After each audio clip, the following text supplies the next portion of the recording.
The ancients did not say the soul is given, they said it is forged. It is not a gift bestowed at birth, but a masterpiece carved from the raw stone of experience, tempered in the fires of adversity, and polished by the patient hands of awareness. You have been led to believe that you are seeking something outside of yourself, a key, a secret, a map to a hidden treasure. But the map you seek is not drawn on papyrus, and the treasure is not buried in sand.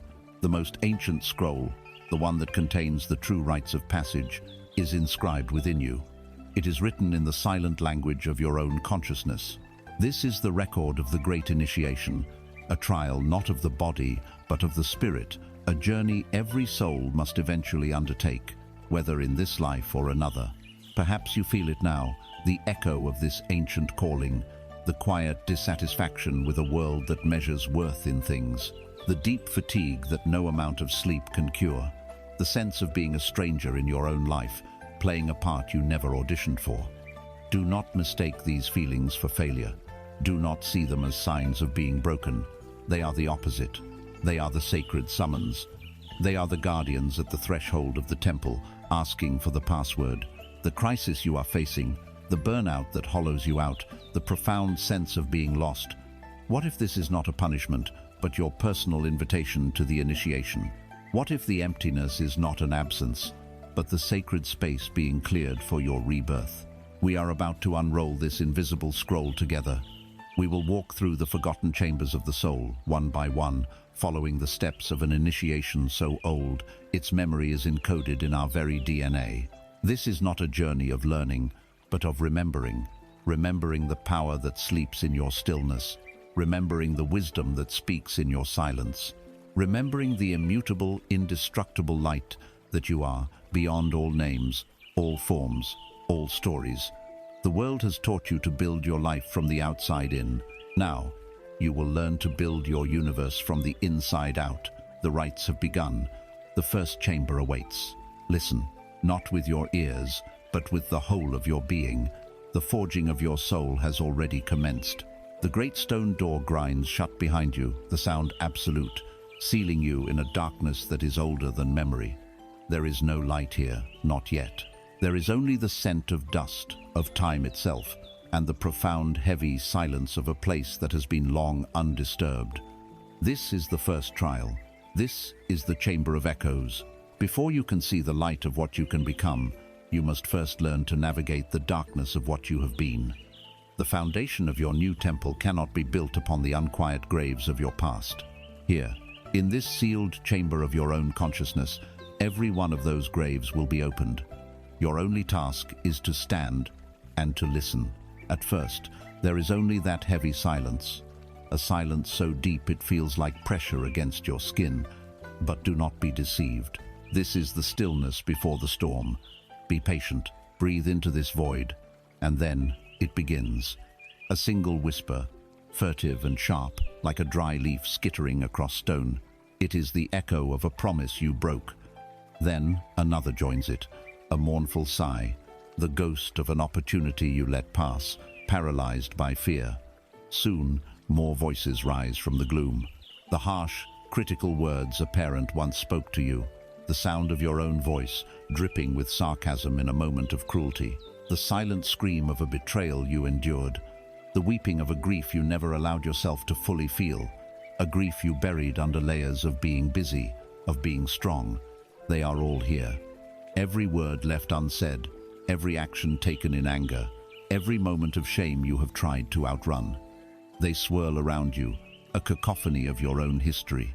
The ego, your lifelong protector and warden, will scream at you to fight.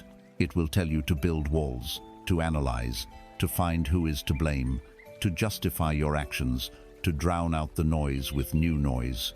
It will urge you to run towards the stone door and beat your fists against it until they bleed. This is the first test of the initiate, to ignore the warden's panicked advice. You are not here to fight your past.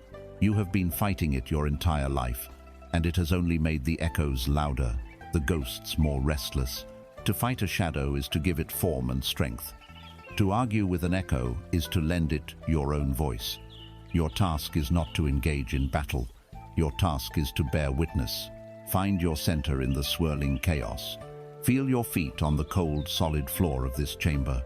This is your anchor to the eternal now. Breathe deeply. And then you must do the one thing your ego fears most. You must turn your awareness towards the echoes.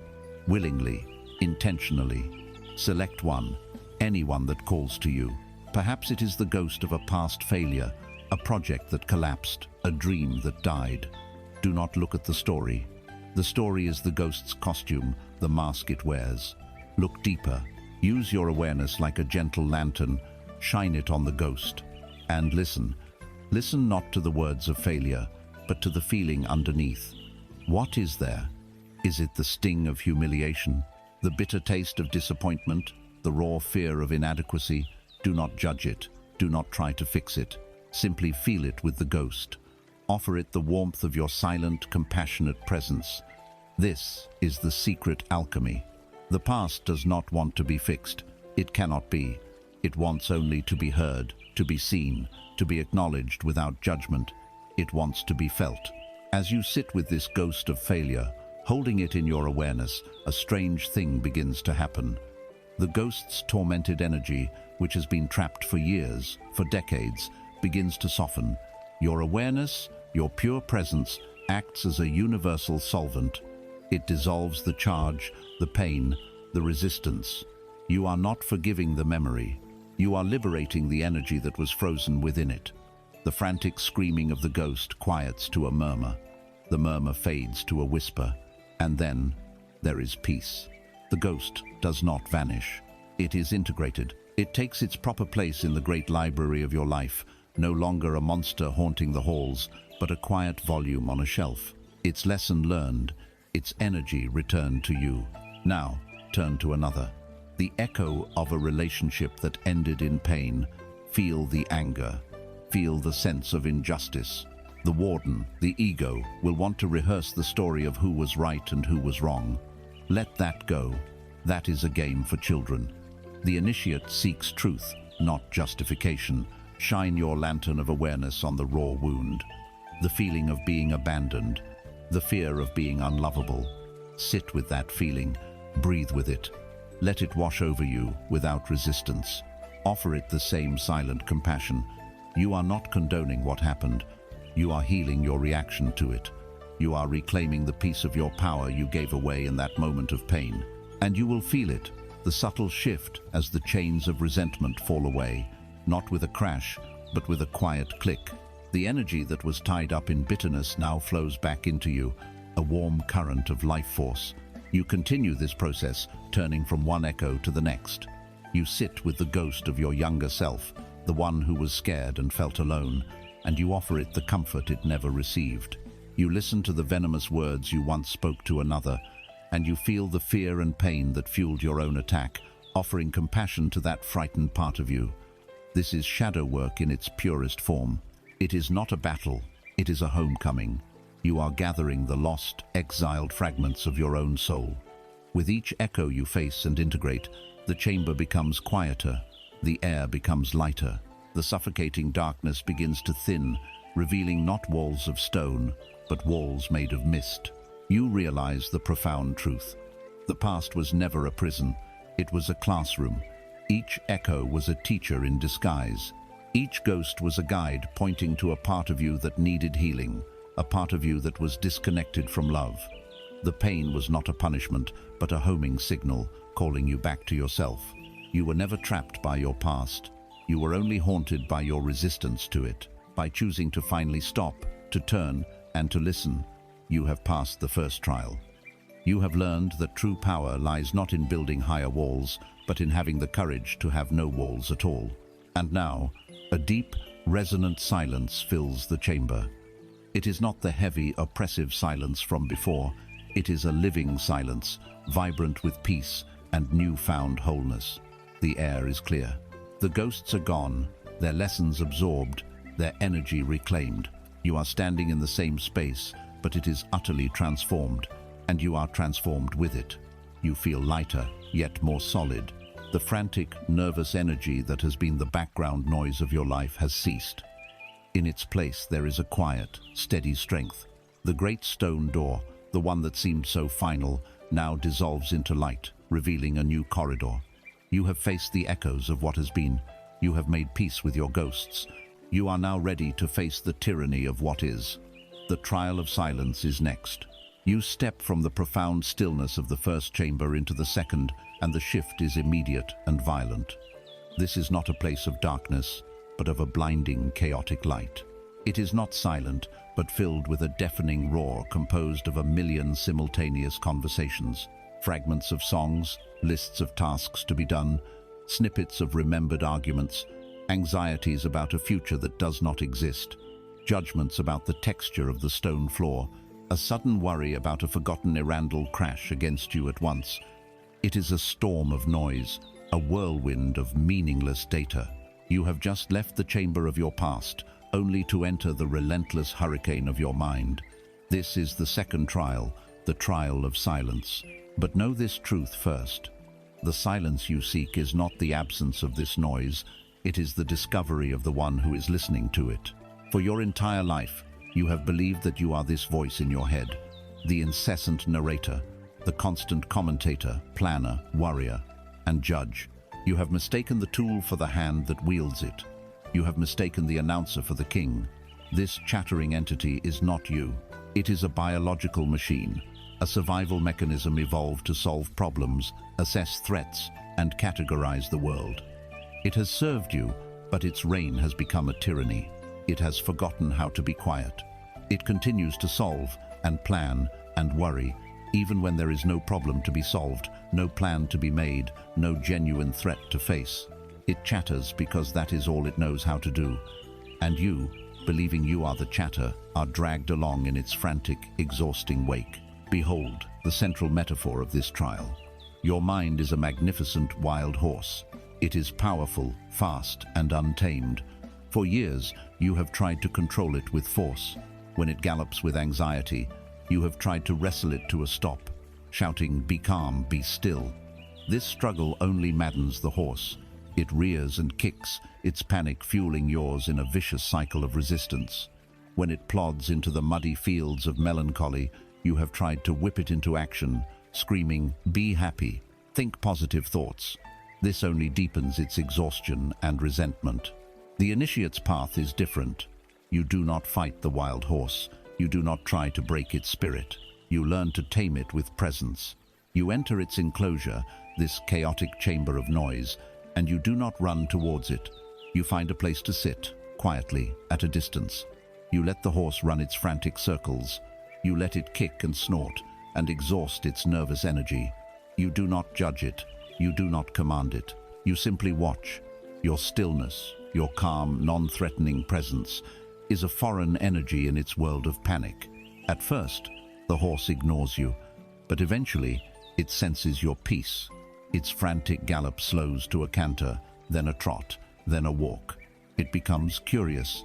It may approach, still wary, and observe you, this quiet being who does not demand anything of it. This is the art of mastering the mind. You become the watcher. So now, in the center of this roaring chaos, take your seat. Do not brace against the noise. Do not attempt to push it away. Let it be. Let the thoughts scream and the worries buzz. They cannot harm you. They are clouds in the sky, not the sky itself. For the first time, you will consciously choose to identify not with the clouds, but with the vast, silent, blue expanse in which they appear. Your anchor in this practice is your breath. Bring your attention to the simple physical sensation of the air entering your nostrils, filling your lungs, and then releasing. The breath is always in the now. It cannot be in the past or the future. It is your anchor to reality, to the present moment. As you focus on the breath, a thought will inevitably arise. A voice will say, "This is boring," or "Am I doing this right?" or "I forgot to send that email." This is the wild horse, testing you. The old way would be to get angry at the thought, or to chase after it, following the email storyline down a rabbit hole of other tasks and worries. The initiate's way is to simply notice it. A thought, a judgment, a worry. You see it clearly, like a cloud drifting across the sky of your awareness. You do not cling to it. You do not fight it. You simply label it, thinking, and then gently, patiently, without any frustration, you guide your attention back to the anchor of your breath. 1,000 times the mind will wander. 1,000 times you will gently guide it back. This is the practice. This is the taming. It is not a battle you win once, but a dance you learn over time. Each time you notice a thought and return to your breath, you are exercising a spiritual muscle. You are loosening the grip of your lifelong identification with the thinker. You are telling the wild horse, with infinite patience, I am here, I am still, and I am the master. You are not stopping the thoughts. You are stopping your belief in them. You are withdrawing your energy from them. A thought, without your energy and attention, has no power. It is a harmless flicker of electricity that arises and dissolves in the vastness of your consciousness. As you persist in this practice, something miraculous begins to happen. The moments between thoughts begin to lengthen. The roar of the chamber subsides momentarily into a hum. In these fleeting gaps of mental silence, you taste true peace. It is not a dull, empty peace. It is a peace that is vibrant, intelligent, and deeply alive. You begin to understand that silence is not an absence, it is a presence. It is the very fabric of consciousness itself, the canvas upon which the painting of your life appears. The incessant thinking was like a layer of thick, muddy water, obscuring the luminous depths of your own being.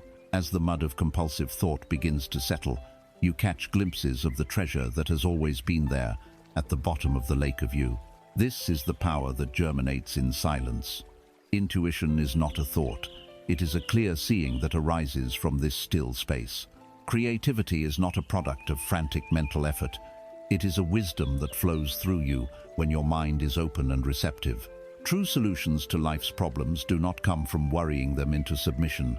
They appear as sudden, brilliant insights when you let go and allow the deeper intelligence of silence to operate. You are not trying to make your mind empty. You are allowing it to become still so that it can accurately reflect the wisdom of the universe, just as a still lake perfectly reflects the moon. The wild horse is no longer running. It is standing quietly beside you, its head bowed, waiting for your instruction. The tool is now in your hand, ready to be used with precision and purpose when needed, and to be set down when the task is done. The storm of noise has calmed, the water is clear, the chamber is quiet. And in this newfound stillness, as you gaze into the placid surface of your own consciousness, you see a reflection for the first time, a powerful, subtle figure that was directing the storm all along. The architect of the noise, the one who identified with the horse and believed it was the rider, the sense of a separate me, the ego. To see it is to begin the process of its dissolution. The next trial, the great unmasking, has been revealed. The waters of your mind are still. The storm of compulsive thought has ceased. You are the silent watcher, the calm presence that is your true nature. As you gaze into the now clear pool of your own consciousness, a figure takes shape. It is a reflection, but it is more than a reflection. It is the image you have called me your entire life. It is the sum of your history, your name, your profession, your relationships, your successes, and your wounds. It is the central character in the story you tell yourself, the hero of your own personal myth. This construct, this intricate and carefully maintained identity, is the ego. For a lifetime, you have looked from its eyes. Now, for the first time, you will look at it. This is the third trial, the great unmasking. To understand the ego, you must see it for what it is, a mask, a persona, a role you began playing so long ago that you forgot you were acting. It is a survival mechanism, born in early childhood, when you first learned that to receive love and ensure safety, you needed to be a certain way. You needed a name, a personality, a strategy for navigating the world. The ego is not inherently evil. It is a brilliant, temporary solution that has become a permanent problem. It is the scaffold that was necessary to build the temple, but now it obscures the temple itself. The initiation demands that the scaffold be dismantled, piece by piece. See the ego now through the lens of our guiding metaphor. It is a false pharaoh. It sits upon a magnificent throne in the center of your psyche, but the throne is not made of gold. It is carved from pure fear. The pharaoh wears a heavy crown, not of jewels, but of achievements and possessions. It clutches a scepter, not of power, but of the opinions of others. Its royal robes are woven from the threads of your past, every memory of triumph and trauma stitched together to create a garment of identity. This pharaoh, this ego self, looks powerful, but its entire existence is fragile, for it is not real. It is a phantom king, ruling a kingdom of illusion, and its one and only goal is to perpetuate its own reign. From your place of silent awareness, you can now observe how this pharaoh rules. Its primary law is identification. It points to things and declares, "This is me." It points to your body. "This beautiful or aging or aching body is me." It points to your thoughts. "These intelligent or anxious or angry thoughts are me." It points to your roles. "I am a mother, a doctor, a failure, a spiritual person. This is me." It clings to these labels because without them, it is nothing. It is a king with no country. Notice this in yourself, the fierce defense of your opinions, the pride or shame you attach to your job title. This is the false pharaoh, desperate to solidify its own existence by identifying with form. Its second law is comparison. The ego cannot know itself in isolation. It can only define itself by measuring against others. It is a creature of duality, richer or poorer, smarter or dumber, more enlightened or less enlightened. It looks at another and feels a pang of envy or a swell of superiority. This constant measuring is the source of all judgment. It is the engine of competition and conflict. When you find yourself mentally ranking yourself or others, know that you are witnessing the false pharaoh attempting to determine the size of its kingdom. In the silent presence of your true self, there is no comparison, there is only being. A mountain does not compare itself to a flower. Each simply is. Its third and most powerful law is resistance. The ego thrives on conflict. It maintains its grip by creating an enemy, and its favorite enemy is the present moment. It looks at what is, and it superimposes a label, good or bad. If a moment is labeled good, the ego clings to it, fearing its end. If a moment is labeled bad, the ego resists it, complains about it, and blames it for its unhappiness. This resistance, this no to what is, creates the friction that we call suffering. It is the fuel that keeps the pharaoh's fragile kingdom running. Notice the voice in your head that complains about the weather, the traffic, your circumstances. That is the voice of the pharaoh, strengthening its identity by creating a narrative of struggle. In a state of simple, non-resistant acceptance of the now, the ego has no function. It begins to starve. The trial of this chamber is not to launch an attack. To try and kill the ego is the ultimate egoic act. I will be the one who destroys my ego. Can you see the absurdity? It is the pharaoh plotting its own assassination to prove it is still in charge. The unmasking is not an act of violence, it is an act of seeing. It is the simple, quiet, and devastatingly powerful act of withdrawing your belief. You do not fight the reflection in the water. You simply realize it is a reflection. Here is your practice. As you move through your life, you continue to hold a part of your awareness in the background as the silent watcher. When you feel the sting of criticism, watch the pharaoh rise to its own defense. Feel the flush of anger, the tightening in your stomach. Do not act on it, just observe it. Ah, there it is. The sense of self, feeling threatened. When you receive praise, watch the pharaoh puff out its chest. Feel the warmth of pride. Do not get lost in it, just observe it. There it is, the sense of self, feeling enhanced. You are seeing the mask as a mask. You are witnessing the mechanisms of the illusion. This act of seeing is the unmasking. At first, it is terrifying. The ego will scream that without it, you will cease to exist. If I am not my story, who am I? If I am not my achievements and my pain, what is left? This feels like a death. It is a death. It is the death of an illusion. It is like stepping voluntarily into a void, letting go of every definition of yourself that has ever given you comfort and security. You must be willing to not know who you are. This is the ultimate act of faith in the initiatic path. And what is behind the mask? What is left when the false pharaoh dissolves under the steady gaze of your awareness? It is not a new, better, more spiritual mask. It is not a thing at all. What is left is the silent, aware space in which the pharaoh once danced its frantic dance. What is left is you, not the person, but the presence, the formless, timeless, indestructible consciousness that was aware of the entire drama. You discover that your true face is no face. Your true identity is identitylessness. You are the stillness. You are the peace. You are the silent, loving awareness that was there before the story of you began and will be there long after it ends. This is the light that shines in the darkness of not knowing. The heavy crown of achievement dissolves. The robes of the past turn to dust. The throne of fear collapses. And in the space where the Phantom King once stood, there is only a vast, peaceful emptiness that is paradoxically full of life. You are no longer a fragile entity that needs to be defended. You are the space in which all things arise and pass. But as the throne collapses, it reveals what it was built upon. It exposes the raw, primal energy it was designed to contain and protect. The unmasking has revealed the core of the ego's power source, a coiled, ancient power, the serpent of fear. To truly be free, you must now face the beast that the mask was created to hide. The great mask of the ego lies in pieces on the floor, its power dissolved by the light of your awareness. But the chamber has not become empty.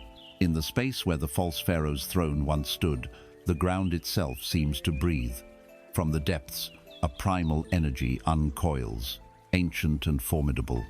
There is no image more fitting for this energy than that of a great serpent. It is not an external beast, but an internal force, coiled around the very center of your being, your heart. Its scales shimmer with every possible future tragedy, every past trauma. Its eyes hold the cold, clear knowledge of mortality. This is the raw energy of fear itself, the foundation upon which the ego was built. For your entire life, you have done everything in your power to avoid this chamber, to ignore the serpent's presence. Now, you will turn and face it. This is the fourth trial, understanding the serpent's language. Your world has taught you that fear is an enemy. It is a weakness to be overcome, a demon to be exorcised, a poison to be purged. You have been trained to fight it, to numb it, to distract yourself from its chilling whispers. This is the path of the profane. The initiate's path is one of radical reinterpretation. Fear is not the enemy. Fear is the messenger. It is the most honest, albeit terrifying guide you will ever have. It brings you a message of profound importance, a message that points directly to the source of your suffering. Its sole purpose is to show you where you are not free. Its hiss is a homing beacon, signaling the exact location of the chains that bind you to illusion. This serpent, coiled around your heart, is a creature of contraction. Its very essence is to pull in, to tighten, to shrink from the vast, unpredictable flow of life. When it constricts, you feel that familiar knot in your stomach, the tightness in your chest, the cold grip of anxiety.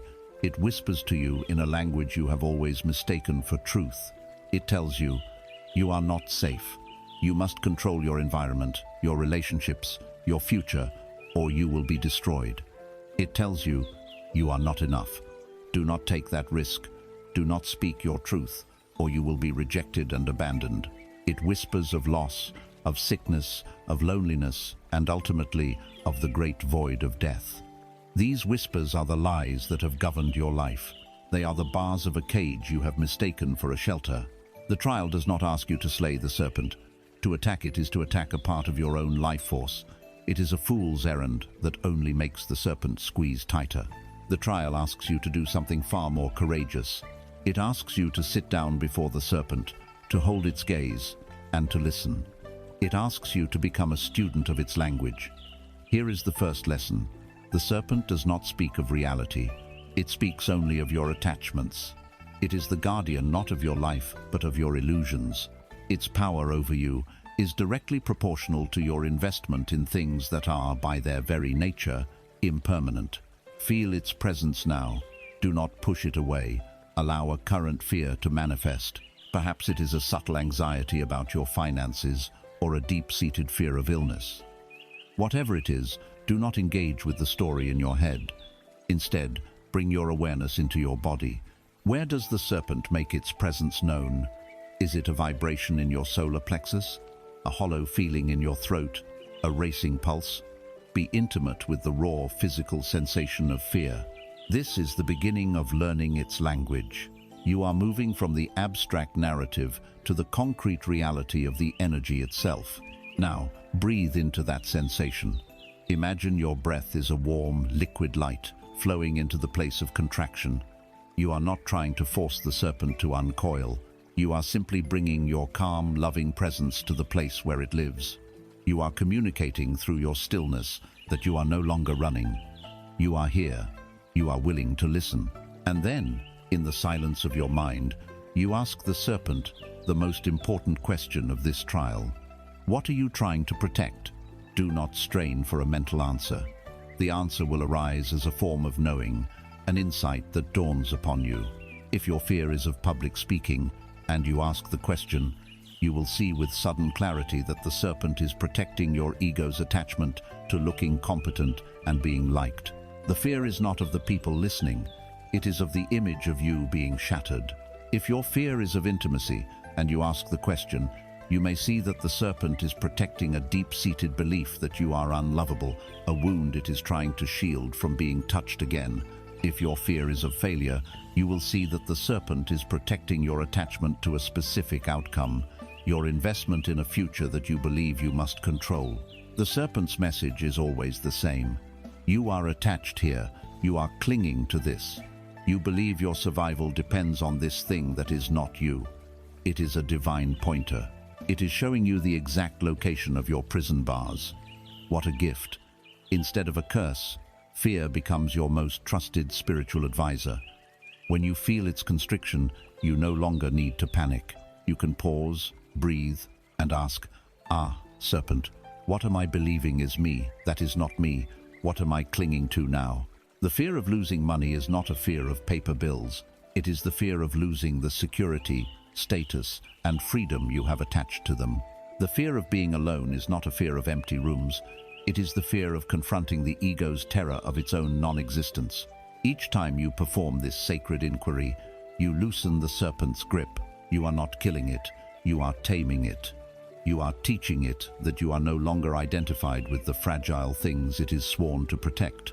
Your identity is shifting from the object of protection, the ego, the body, the possession stone, the vast, unthreatened awareness that is watching the entire process.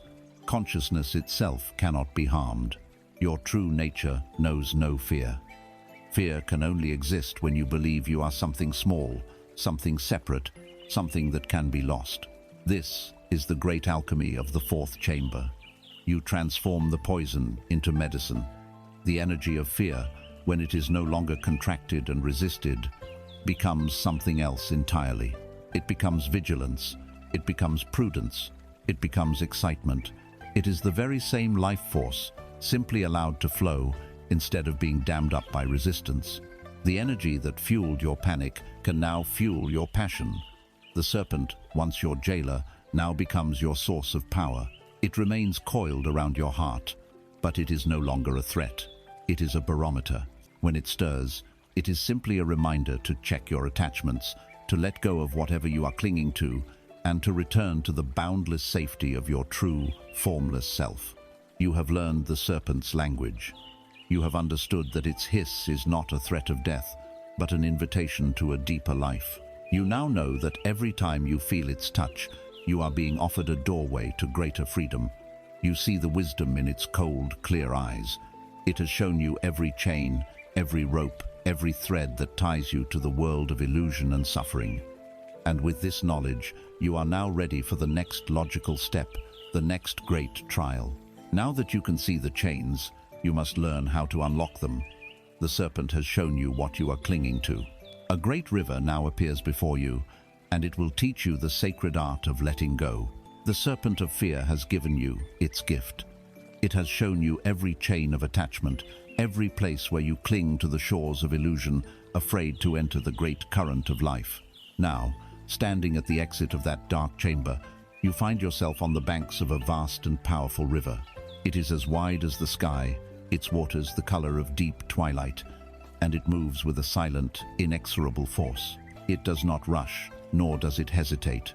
It simply flows. This river is reality. It is the Tao.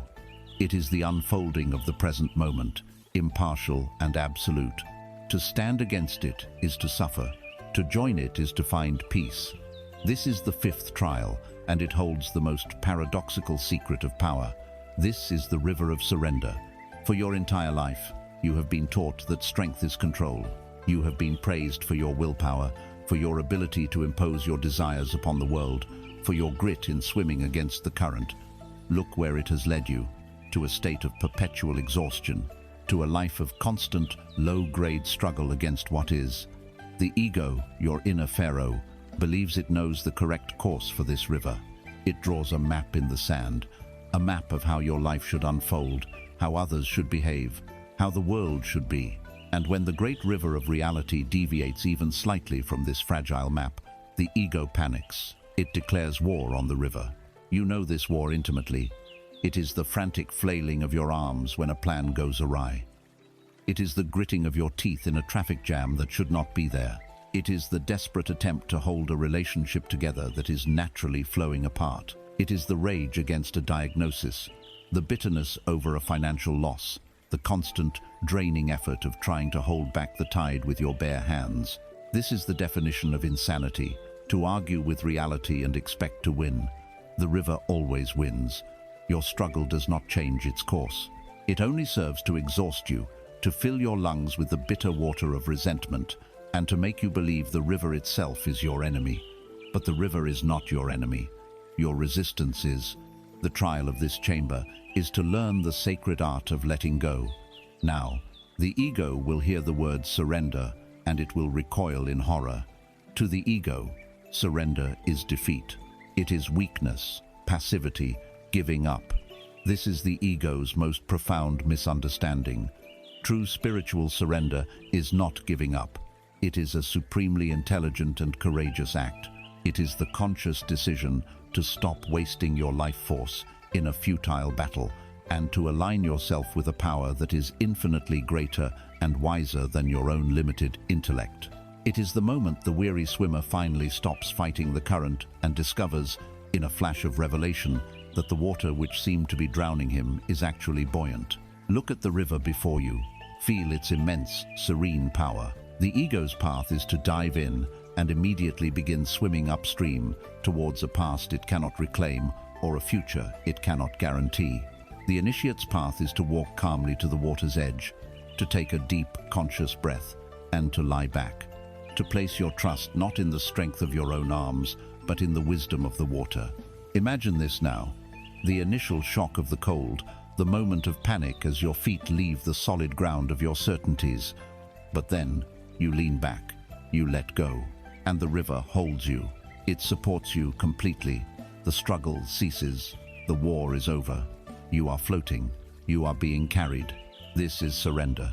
It is a full-body yes to the present moment. It is the release of your internal argument with reality.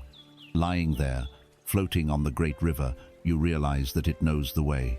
It has been flowing towards the great ocean of consciousness for eternity. It knows the path around the hidden rocks and through the treacherous canyons. Your ego, standing on the bank with its little map, could never have charted such a perfect course. To surrender is to admit, my personal will is limited and fear-based. I will now align myself with the universal will, which is vast, intelligent, and rooted in love. You are not abdicating responsibility for your life.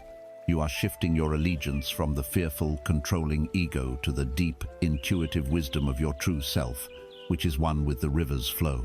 How do you practice this in the world beyond this chamber? You begin by using your sensitivity, the one honed by facing the serpent of fear. You learn to recognize the feeling of resistance in your body. It is the clenched jaw, the tight shoulders, the shallow breath, the knot of frustration in your gut. These are the signals that you have begun to swim upstream. When you feel this, you must enact the sacred pause. You stop. You take one conscious breath, and on the exhale, you intentionally release the tension. You physically, mentally, and spiritually let go. You lie back in the river of the now. You might say, internally, yes. A yes to the traffic. A yes to the criticism. A yes to the uncertainty. Not a yes of defeated resignation, but a yes of profound trust. A yes that says, I may not understand why this is happening, but I trust the process of life itself. This does not mean you become a passive log. A log is carried helplessly. The surrendered human is buoyant and aware. Floating on your back, you can still use your hands and feet to navigate. You can gently steer yourself away from an obvious obstacle. You can angle your body to catch a faster current. This is inspired action. It is action taken with the flow, not against it. You hold your intentions lightly. You wish to move towards a goal, but you do not fight the river if it carries you on a slight detour. You trust that the detour is a necessary part of the journey, showing you something you needed to see. This is the dance of co-creation, holding a gentle intention while surrendering the specific outcome and timing to the river's wisdom. As you float, a deep peace begins to settle into your bones. The energy you once wasted on fighting reality is now available to you. It becomes a reservoir of vitality, creativity, and presence. You look at the world with new eyes. You are no longer a victim of circumstances, but a partner with destiny. You understand that the universe is not happening to you, but for you. Every twist and turn of the river is designed to smooth your edges, to teach you, to lead you home. Lying here, weightless and supported, your senses become acute. The frantic noise of your own struggle has faded, and for the first time, you can feel the subtle intelligence of the river itself. You begin to notice the underlying currents, the resonant patterns, the invisible forces that shape its flow. You sense that the river is not just water, but a medium for a kind of music, a vibration. Your surrender has made you sensitive enough to perceive the fundamental laws that govern this reality you are now a part of. The journey of floating has prepared you for the journey of understanding. You are ready to learn the secret music of the river. You are ready for the law of vibration. You are floating. The struggle has ended. Held in the gentle, inexorable current of the river of surrender, a new sense of perception awakens within you. The frantic internal monologue has quieted, and in its place, you begin to perceive something else. A hum, a subtle, pervasive vibration that underlies all things. You feel it in the water that supports you, in the air you breathe, in the very marrow of your bones. It is the fundamental song of the universe, the great secret whispered by mystics and sages for millennia. Nothing rests, everything moves, everything vibrates. You have now entered the sixth chamber of the initiation, a chamber not of action, but of resonance. Here you will learn the truth of your own nature. You will learn the law of vibration. The world of solid objects you perceive with your five senses is an illusion, albeit a persistent and convincing one. Ancient wisdom and modern physics now sing the same song. The rock on the riverbank, the distant star, the flesh and bone of your own body when you look closely enough, there is nothing solid to be found. There are only patterns of energy, particles dancing in a vast emptiness, each at its own unique rate of speed, its own frequency. You are not a solid entity moving through a dead material world. You are a shimmering field of energy, a complex vibrational orchestra, interacting with a vast, living, vibrational sea. This is the most fundamental truth of your existence.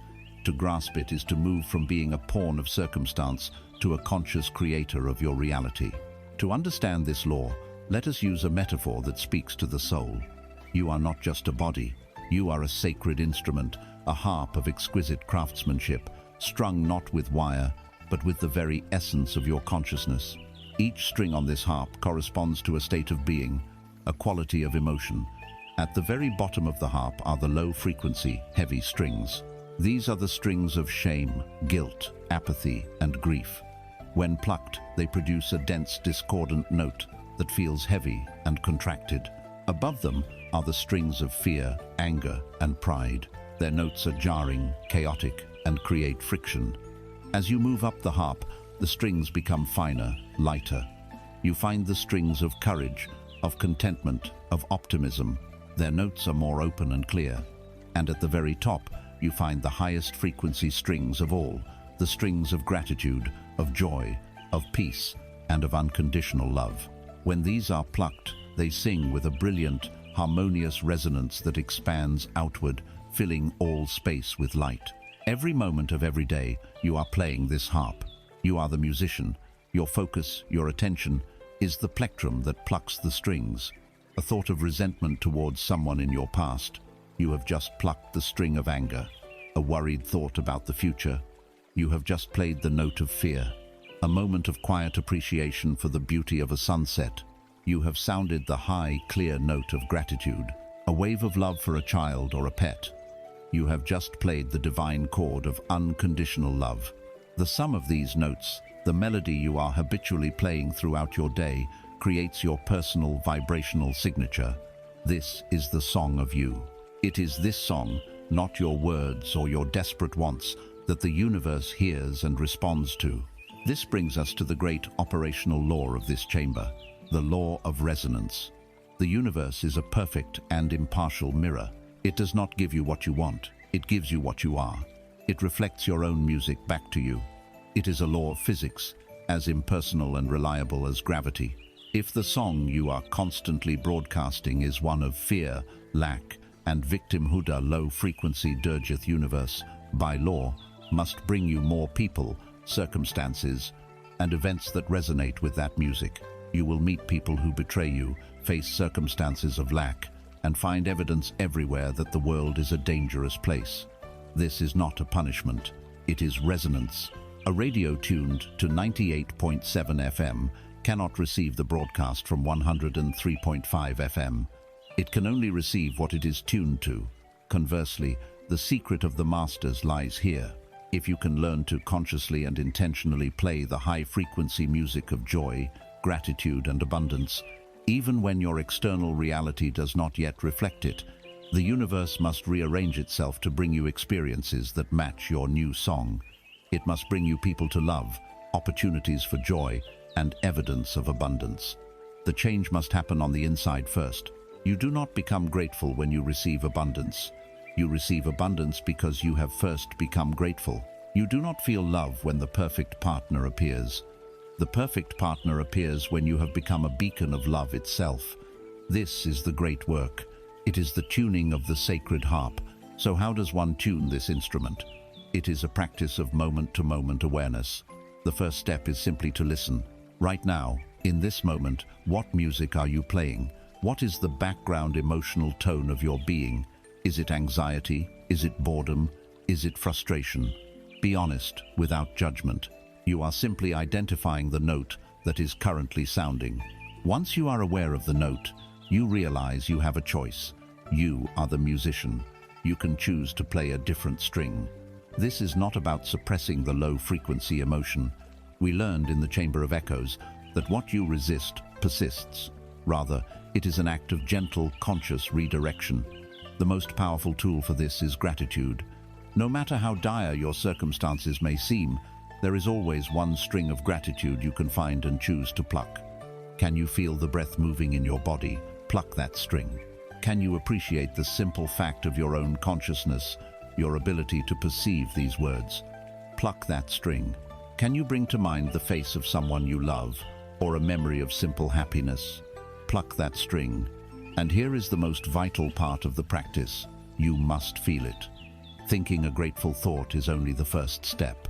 The true power, the actual vibration, is in the emotion. You must allow the feeling of gratitude to wash over you, to fill your chest, to warm your heart. The feeling is the prayer. The feeling is the frequency. The feeling is what changes the song. Hold that feeling for 17 seconds, for 30, for a full minute. As you do, you are literally changing your own physics. You are retuning your instrument from the note of fear to the note of love. You are changing the signal you broadcast to the universe. This is your work in the sixth chamber, to become a master musician of your own being, to catch yourself when you are unconsciously playing the low, heavy notes of fear and complaint, and to gently, lovingly, choose to play a higher, more harmonious chord.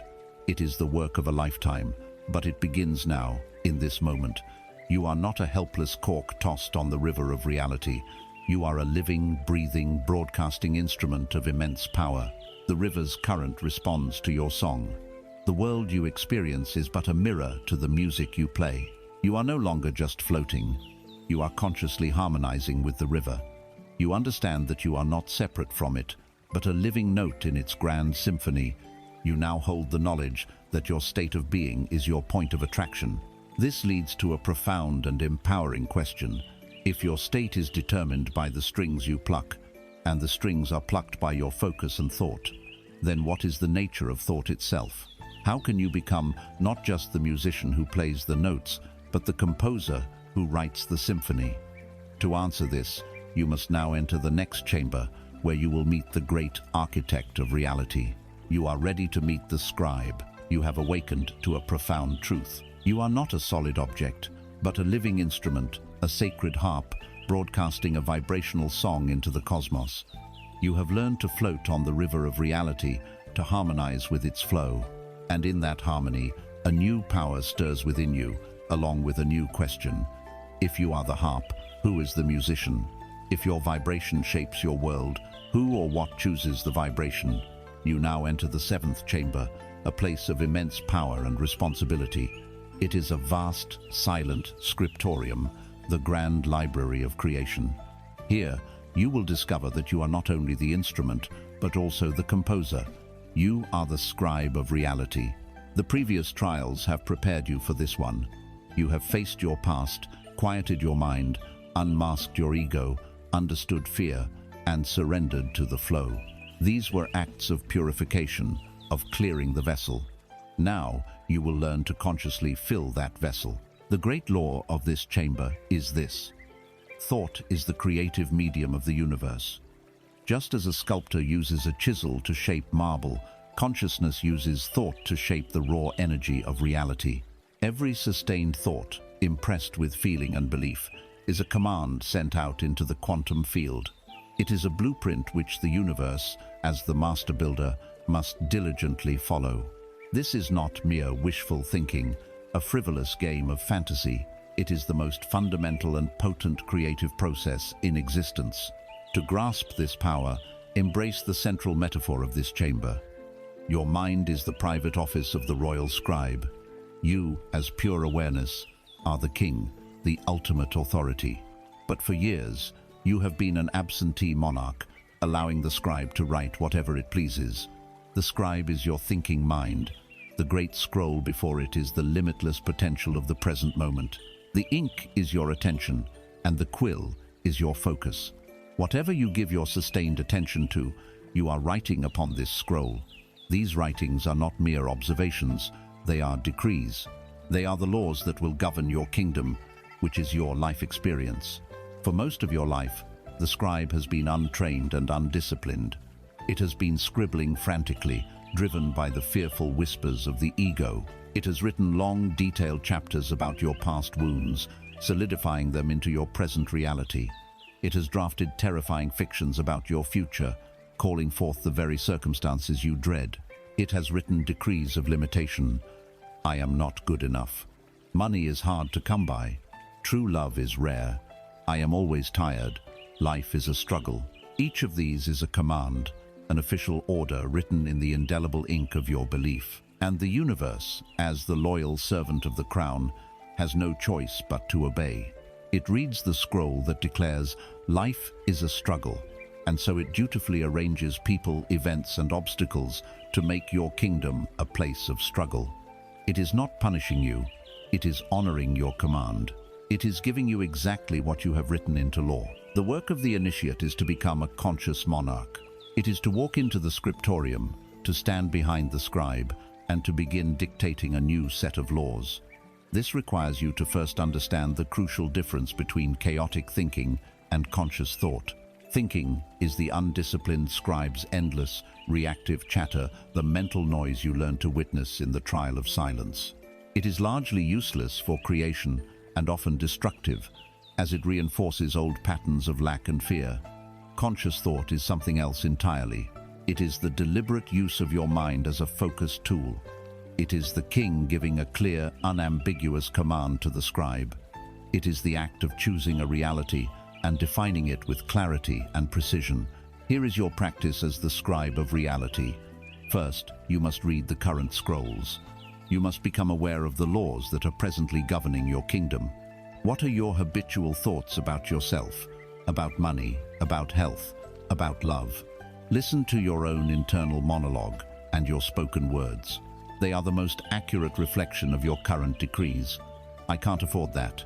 This will probably go wrong. I never get a break. Do not judge yourself for this. You are simply taking inventory of the existing legal code. You were an absent king. It is not the scribe's fault for writing what it was trained to write by the world. The second step is the act of divine revision. You do not try to rip the old scroll to shreds. You do not fight the old decree.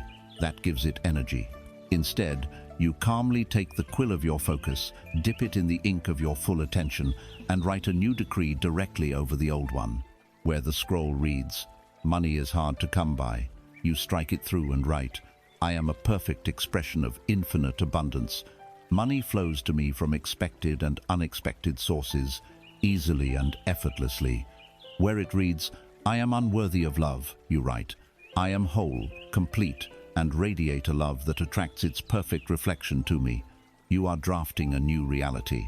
You are writing the story of the life you choose to experience. But words on a page, even sacred words, are not enough. A decree is not law until it bears the royal seal. The royal seal is not made of wax, it is made of feeling. This is the most crucial step. After you have written your new decree, you must put down the quill, close your eyes, and bring that reality to life within you. What would it feel like if you were truly a vessel of abundance? Feel the relaxation in your shoulders, the sense of freedom, the joy, the security. What would it feel like to be deeply, unconditionally loved? Feel the warmth in your chest, the openness, the trust, the radiant happiness. You must generate the emotional state of the wish already fulfilled. This feeling is the vibrational signature of your new reality. It is the act of pressing the royal seal onto the decree, making it an irrevocable command. The thought is the blueprint. The feeling is the magnet that draws the materials for its construction. This is the power you hold. You are the author of your own scripture, the legislator of your own experience. Every moment gives you a new, clean page on the scroll. You can choose to allow the scribe to keep copying the tired old chapters of your past, or you can begin to write a magnificent new epic. An epic of health, of wholeness, of joy, of prosperity, of love. As you begin this sacred work, however, you may notice something perplexing. You consciously write your new decrees of health and abundance. You stamp them with the seal of genuine feeling, and yet you find the scribe's hand being guided back to the old, familiar stories of lack and sickness. It feels as if there is a deeper, more powerful set of scrolls, an ancient archive from which the scribe is automatically copying its text. You are trying to write a new law, but the old constitution seems to override your every effort. You have just discovered the great hidden library of the mind. To truly become the master of your reality, you must now descend into the archives. You must venture into the world beneath the conscious mind. You are ready to tend to the sunken garden of the subconscious. You stand in the great scriptorium of your mind, the quill of conscious thought in your hand. You have learned the law. What you write upon the scroll of reality, the universe must manifest. With newfound purpose, you begin to draft beautiful new decrees of abundance, health, and love. You stamp them with the royal seal of genuine feeling. Yet, you feel a current of resistance, an invisible hand that seems to guide your own back to the old, tired stories of lack and limitation. You try to write, "I am worthy," but an ancient automatic script bleeds through the page, whispering, "You are not enough." This frustrating paradox is not a sign of your failure. It is a sign that you are ready for a deeper initiation. You have been working on the surface, but the true source code of your reality lies hidden. You are now ready to leave the scriptorium and descend into the eighth chamber. You are ready to tend to the sunken garden of the subconscious. Imagine your consciousness is a vast, deep lake. The surface of this lake is your conscious mind, the 5% of your awareness where you think, reason, and make daily choices. This is where the scribe works. It is the part of you that is listening to these words right now. But beneath this thin, shimmering surface lies the other 95%, the silent, mysterious, and immensely powerful depths of your subconscious mind. This is the realm of your automatic functions, your habits, your deep-seated emotions, your long-term memory, and most importantly, your core beliefs about life. It is the invisible engine that drives the ship of your life. Willpower is a sailor on the deck, trying to turn the rudder, while the great engine of the subconscious pushes the vessel forward on its predetermined course.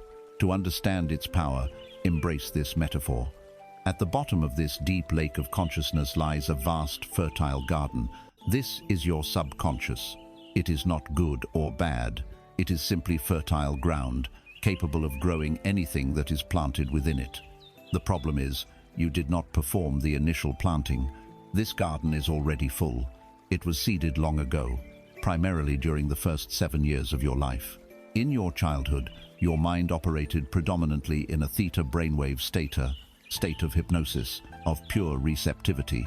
You were a wide-open garden, and the seeds were the words, beliefs, and behaviors of your parents, your teachers, and your early environment. Every casual word, every observed argument, every moment of praise or criticism was a seed dropped into this fertile soil. Money doesn't grow on trees. Seed planted. You must be quiet and well-behaved to be loved. Seed planted. The world is a dangerous place. Seed planted. Our family is just unlucky. Seed planted. These seeds were not questioned. They were accepted as truth. Over the years, they have grown into thick, tangled, thorny weeds that now dominate your inner landscape. These weeds are your core beliefs, your fundamental programming. They are the ancient, powerful scrolls from which your conscious scribe has been automatically copying its text your entire life. Now you can understand why your conscious efforts feel like such a struggle. When you stand at the surface of the lake and try to plant a single beautiful rose seed of I am abundant, the massive, entangled root system of the lack and struggle weeds below will choke it of light and nourishment before it even has a chance to sprout. Your willpower is no match for your programming. The trial of this chamber is not to declare war on the weeds. To hate the weeds is to water them with the potent energy of your attention. The initiate's path is the path of the wise gardener. The gardener understands that the weeds are not evil. They are simply plants growing where they are not wanted. Their presence does not mean the soil is bad, only that it has been untended. The work is not one of violent eradication, but of patient, methodical cultivation. The first step is to dive. You must learn to bypass the analytical conscious mind and access this deeper realm. The gateways to the sunken garden open during moments of deep relaxation, when the brainwaves slow down. The most potent times are the twilight states, the drowsy moments just before you fall asleep, and the soft, hazy moments just as you awaken. In these states, the fierce guardian of the conscious mind is sleepy, and the doorway to the subconscious is open. Here is your practice, the sacred work of the gardener. Before you begin, you must choose your new seeds.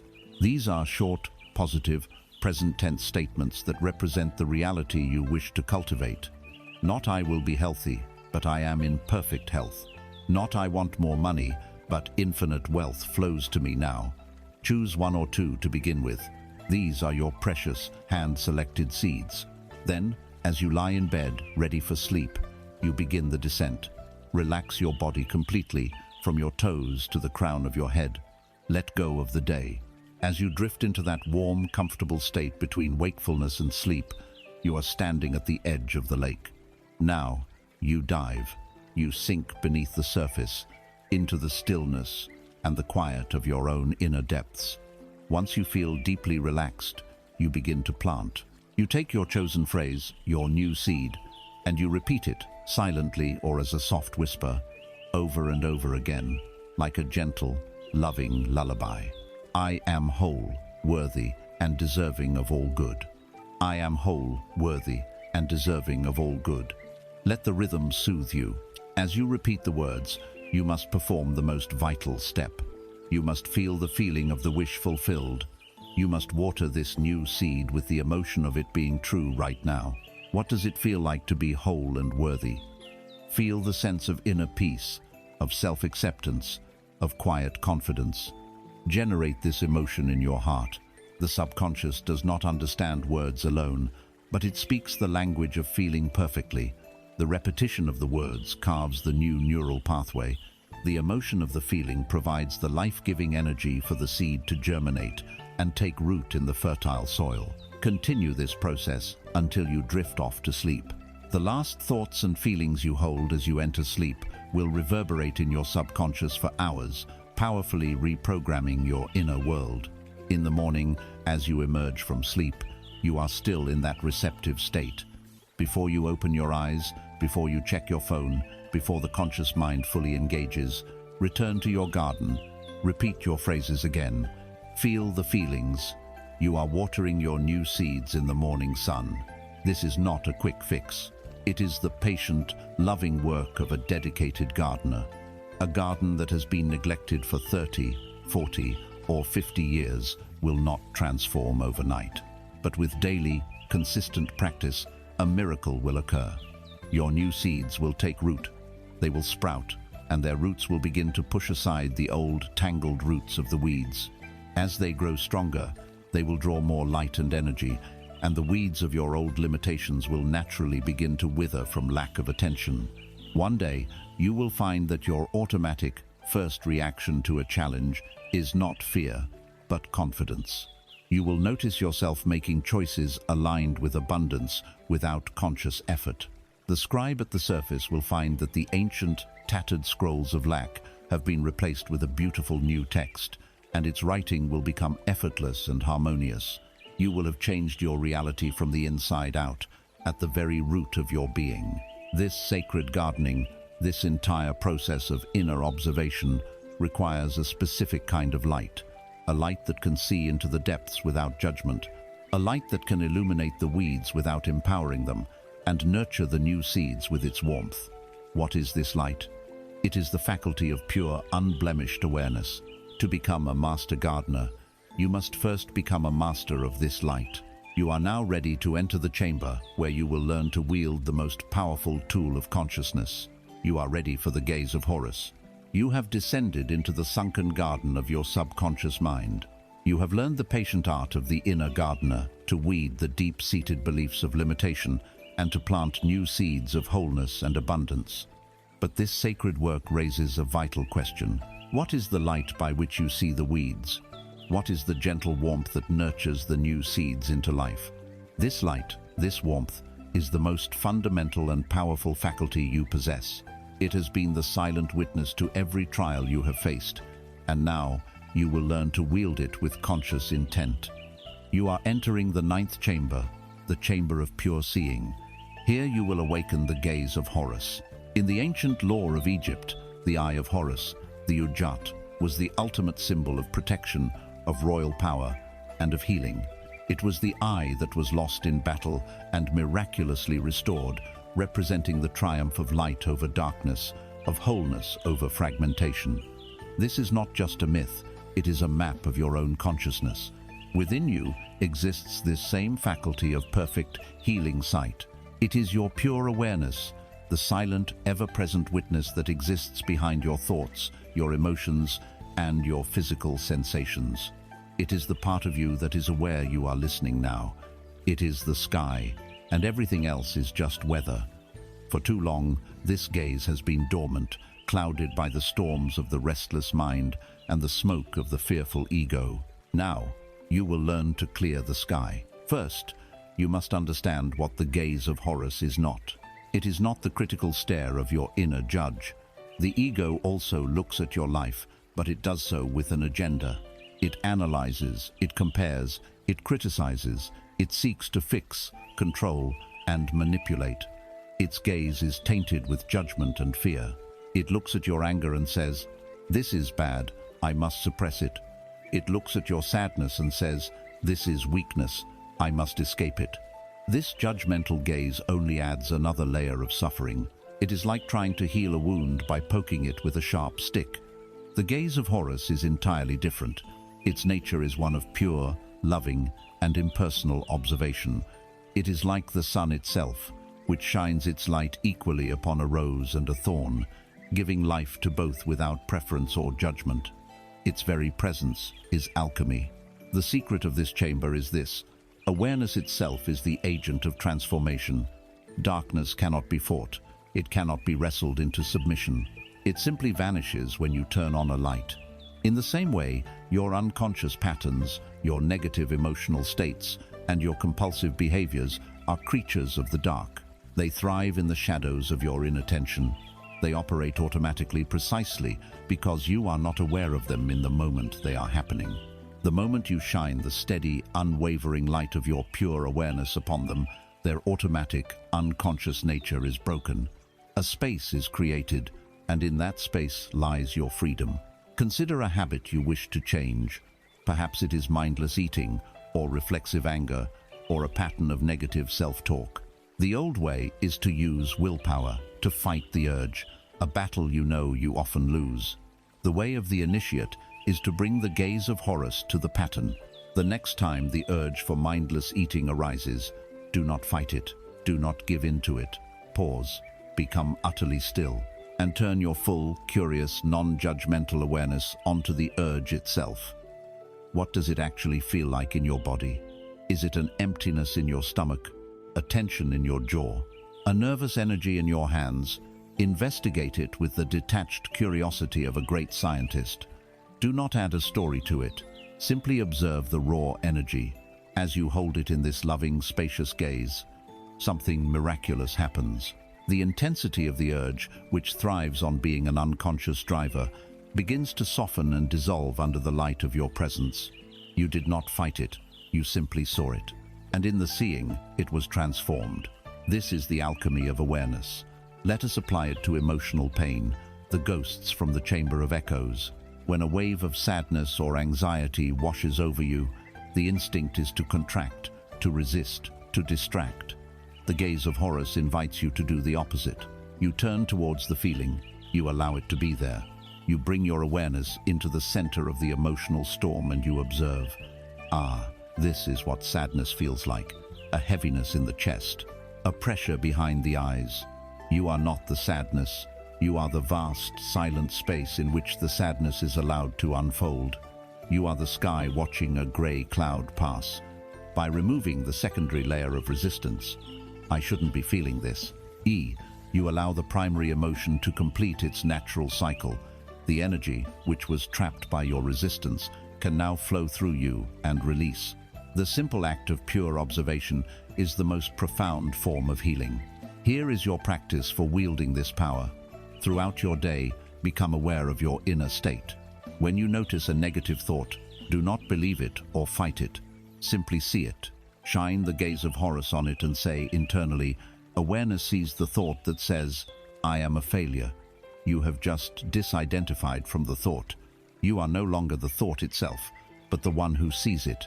The thought loses its power over you.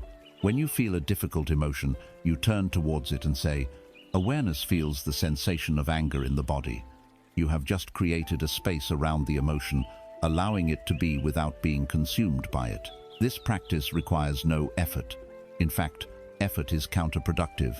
It is a practice of subtraction, of letting go of the resistance, judgment, and analysis. It is a simple, silent turning of your inner gaze. It is the light that you bring into the sunken garden to see the weeds of your subconscious. When you see a weeder limiting belief with this clear, non-judgmental light, you are not condemning it. You are simply seeing it for what it is, a pattern of energy. This clear seeing robs it of its power and allows you to plant a new seed in its place without a struggle. The gaze of Horus is your universal tool. It is the master key that unlocks every chamber of the initiation. It is the silence that masters the restless mind. It is the light that unmasks the ego. It is the courage that faces the serpent of fear. It is the consciousness that can surrender to the river. It is the awareness that hears the music of vibration and directs the scribe of thought. It is the light that illuminates the garden of the soul. As you cultivate this steady, silent gaze, your perception of the world begins to change. The dramas of your life, which once seemed so overwhelming and personal, start to look different. Seen through the clear, impartial eye of Horus, you begin to perceive the intricate patterns of cause and effect that weave through your experience. You see how your own past actions, thoughts, and words have contributed to your present circumstances, not as a matter of blame, but as a matter of simple, impersonal law.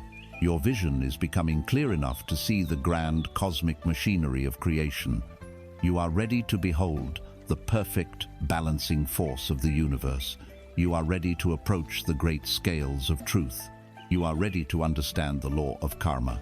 You are now learning to see. The steady, impartial gaze of Horus has become your own.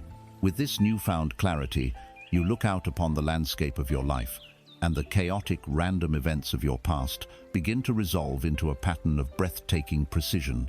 You see the threads of consequence, how a thought of anger yesterday connects to the frustrating conversation you had today, how an act of kindness years ago returned to you as an unexpected opportunity. You are no longer seeing a series of accidents, but the workings of a perfect, intricate, and impersonal law. This clarity prepares you to enter the 10th chamber, the Great Hall of Truth. Here, you will stand before the scales of Ma'at and come to understand the divine mechanism known as karma. As you enter this vast hall, dismiss from your mind all primitive notions of a wrathful, bearded god sitting on a throne, passing judgment upon your sins. Banish the childish concepts of reward and punishment. These are the interpretations of the ego, which can only think in terms of praise and blame. The law of karma is as impersonal, as inescapable, and as benevolent as the law of gravity. Gravity does not punish you for stepping off a cliff, it simply operates. Karma does not punish you for an act of cruelty, it simply returns the energy of that act to you in due course, so that you may learn from the experience. It is not a system of cosmic retribution, it is a flawless, divine feedback system for the education of the soul. Before you stand the scales, magnificent and perfectly balanced. Presiding over them is the presence of Ma'at, the goddess of truth, justice, and cosmic order. She is not here to judge you. Her expression is one of serene, unwavering peace. She is the embodiment of the law itself, the silent presence of truth against which all things are measured. On one pan of the scales is a single white ostrich feather, the feather of truth. It is light, pure, and unburdened. The other pan is empty, waiting. It waits for your heart. In the ancient Egyptian rites, it was believed that after death, the heart of the deceased was weighed against this feather. If the heart was heavy with deceit, cruelty, and resentment, it would outweigh the feather, and the soul would be lost. If the heart was light, free from the burden of negativity, it would balance with the feather, and the soul would proceed into paradise. This is not just a story of the afterlife. It is a living metaphor for every moment of your existence. Every thought you think, every word you speak, every action you take is being placed upon that scale, adding to the weight of your heart. The goal of the initiate is not to frantically perform good deeds to counterbalance the bad. That is still the game of the ego, a spiritual accounting. The true goal is to purify the heart itself, to make your entire energetic being so light, so aligned with truth, that it naturally balances with the feather. It is not about what you do, but about what you become. Let us examine what is being weighed. The scales of Ma'at are infinitely sensitive. They weigh not only your overt actions, but the silent intention behind them. An act of charity given for public recognition is a heavy stone. A quiet, anonymous prayer for another's well-being is as light as pollen. A sharp word spoken in anger places a shard of lead on the scale. A word of encouragement, sincerely given, removes it. This is the intricate physics of karma. It is the practical application of the law of vibration you learned earlier. A heavy heart is one that vibrates at a low, dense frequency. A light heart vibrates at a high, clear frequency. The law simply ensures that your external reality will eventually match your internal frequency. To live in harmony with this law, you must become mindful of the three gates from which all karma originates: the gate of the body, the gate of the mouth, and the gate of the mind. First is the karma of the body, your actions. Before you act, bring the gaze of Horus to your intention. Ask yourself, is this action arising from a place of love, expansion, and connection? Or is it arising from a place of fear, contraction, and a desire to control? Be honest, the scales are.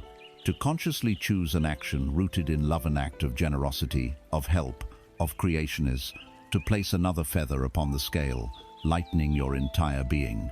Second is the more subtle karma of the mouth, your speech. Your words are vibrations sent out into the world, and they will unerringly find their way back to you. The initiate learns to pass their words through 3 gates before allowing them to be spoken. First, is it true? Second, is it kind? And third, is it necessary? How much of your daily speech would cease if you honored these 3 gates? How much gossip, complaining, and criticism would dissolve into silence? Every time you speak ill of another, you are placing their perceived flaws as a heavy weight upon your own heart. Every time you speak a word of truth and kindness, you are polishing your heart, making it more reflective of the light. Third, and most powerful, is the karma of the mind, your thoughts. As you learned from the scribe of reality, thought is the blueprint for everything. Your inner world is the primary cause. The outer world is the effect. Every judgmental thought you hold toward another, every resentful story you replay in your mind, every internal narrative of victimhood is a dark, heavy ink staining your soul and weighing down your heart. This is why the previous trials were so essential. The practice of mastering the mind, of choosing your vibration, is the most profound form of karmic management. To cultivate thoughts of compassion, forgiveness, and goodwill is not a moralistic chore. It is the highest form of spiritual hygiene. It is the conscious act of making your heart as light as the feather of truth. What of the past? You may feel your heart is already heavy with the stones of past mistakes. This is where the law reveals its true benevolence. Karma is not a static ledger. It is a dynamic, ever-flowing system that is always operating in the now. You can lighten your heart today. The supreme karmic cleanser is forgiveness. To forgive another is to consciously choose to remove the heavy stone of resentment you have been carrying. It does not condone their action. It liberates you from its energetic consequence. It is an act of profound self-love. And to forgive yourself, to look upon your own past mistakes with the compassionate gaze of Horus, is to dissolve the heaviest stone of all, the stone of guilt. You stand now before the scales, not in fear, but in awe of their perfect, impersonal justice. You understand that you are the sole creator of your own destiny. Every moment is a new opportunity to choose. You can choose the heavy thought or the light one. You can speak the word that wounds or the word that heals. You can perform the act of separation or the act of connection. The scales will simply reflect your choice back to you, offering you another lesson, another chance to align with truth. You are not a victim of fate. You are a master in training, learning to live so lightly and so consciously that your heart balances perfectly with the feather. This profound understanding of your responsibility in the cosmic order brings your attention back to the instrument of action itself. If your heart is to be a sacred vessel, as light as truth, then the temple that houses it must also be treated as sacred. Your physical body is not a mere vehicle, it is the earthly dwelling place of the divine. To honor the law of karma, you must first honor its instrument. You are now ready to enter the chamber of the body, to learn the principles of its sacred architecture. You stand in the great hall of Maat, your heart learning to be as light as the feather of truth. You have come to understand the perfect and impersonal law of karma, that the universe mirrors your own energetic output with flawless precision. You are now a conscious creator, mindful of your actions, your words, and the thoughts that precede them. This newfound responsibility brings your awareness to a crucial and often overlooked aspect of your being, the very instrument through which all karma is enacted, the physical body. You are now guided into the 11th chamber, the chamber of sacred architecture, where you will learn to see your body not as a biological machine, but as a living, breathing temple for the divine. In your world, the body is treated with a strange mixture of contempt and obsession. It is either a beast of burden to be pushed to its limits, a source of shame to be hidden, or an ornament to be endlessly perfected for the gaze of others. The initiate must abandon these profane views entirely. You must come to understand that your body is the most sacred place you will ever inhabit in this lifetime. It is the holy ground where spirit and matter meet. It is the pyramid your soul has constructed to experience this dimension. How you care for this temple directly determines the clarity of your connection to the divine, the strength of your energy, and the quality of the vibration you broadcast into the world. Let us explore the sacred architecture of this temple. Your feet, planted on the ground, are its foundation. They connect you to the living energy of the earth, grounding your spiritual aspirations in tangible reality. To be ungrounded is to be a temple with no foundation, easily toppled by the winds of life. The first act of honoring your temple is simply to feel it. Feel your feet on the floor. Feel the life in your hands and legs. Inhabit your form with your full presence. The great double doors of your temple are your breath. The breath is the courier of prana, the vital life force of the universe. For most people, these great doors are nearly shut. They breathe in a shallow, unconscious way, allowing only a trickle of life force to enter their inner sanctum. The temple becomes stale, dusty, and starved of energy. The conscious initiate learns to breathe deeply, diaphragmatically. Each full, deep breath is an act of throwing the great temple doors wide open, inviting a flood of purifying, energizing life force to sweep through every corridor and chamber. Take a deep breath now. Feel the life entering you. This is a fundamental act of worship. The central pillar of your temple is your spine. It is the great axis mundi, the Jed pillar of the gods, connecting the earth below to the heavens above. It is the main conduit for the flow of spiritual energy. When you slouch, when your posture is collapsed, you are kinking this vital channel. The energy cannot flow freely. To stand or sit with a straight, aligned spine is not a matter of social etiquette. It is an act of spiritual alignment. It declares your readiness to be a clear channel for the divine energies to move through you, from the root of your being to the crown of your consciousness. The very stones and mortar used to build and repair your temple are the food and water you consume. You have been taught to think of food as fuel or as a source of pleasure or guilt. The initiate sees food as sacred building material. Before you eat, you must bring the gaze of Horus to what is before you. Ask not only, is this healthy? But, is this vibrant? Is this filled with life force? To build a sacred temple, you must use the finest materials. Would you construct a cathedral with crumbling mud bricks and polluted water? To eat dead, processed, chemical-laden food is to do just that. It is to desecrate your own temple, to weaken its walls, and to cloud its inner atmosphere. To choose fresh, living, vibrant foods is to build with polished granite and pure spring water. It is to honor the sanctity of your form and to provide your body with the materials it needs to be a strong, clear resonator for a high spiritual frequency. The most sacred ritual of this temple is sleep.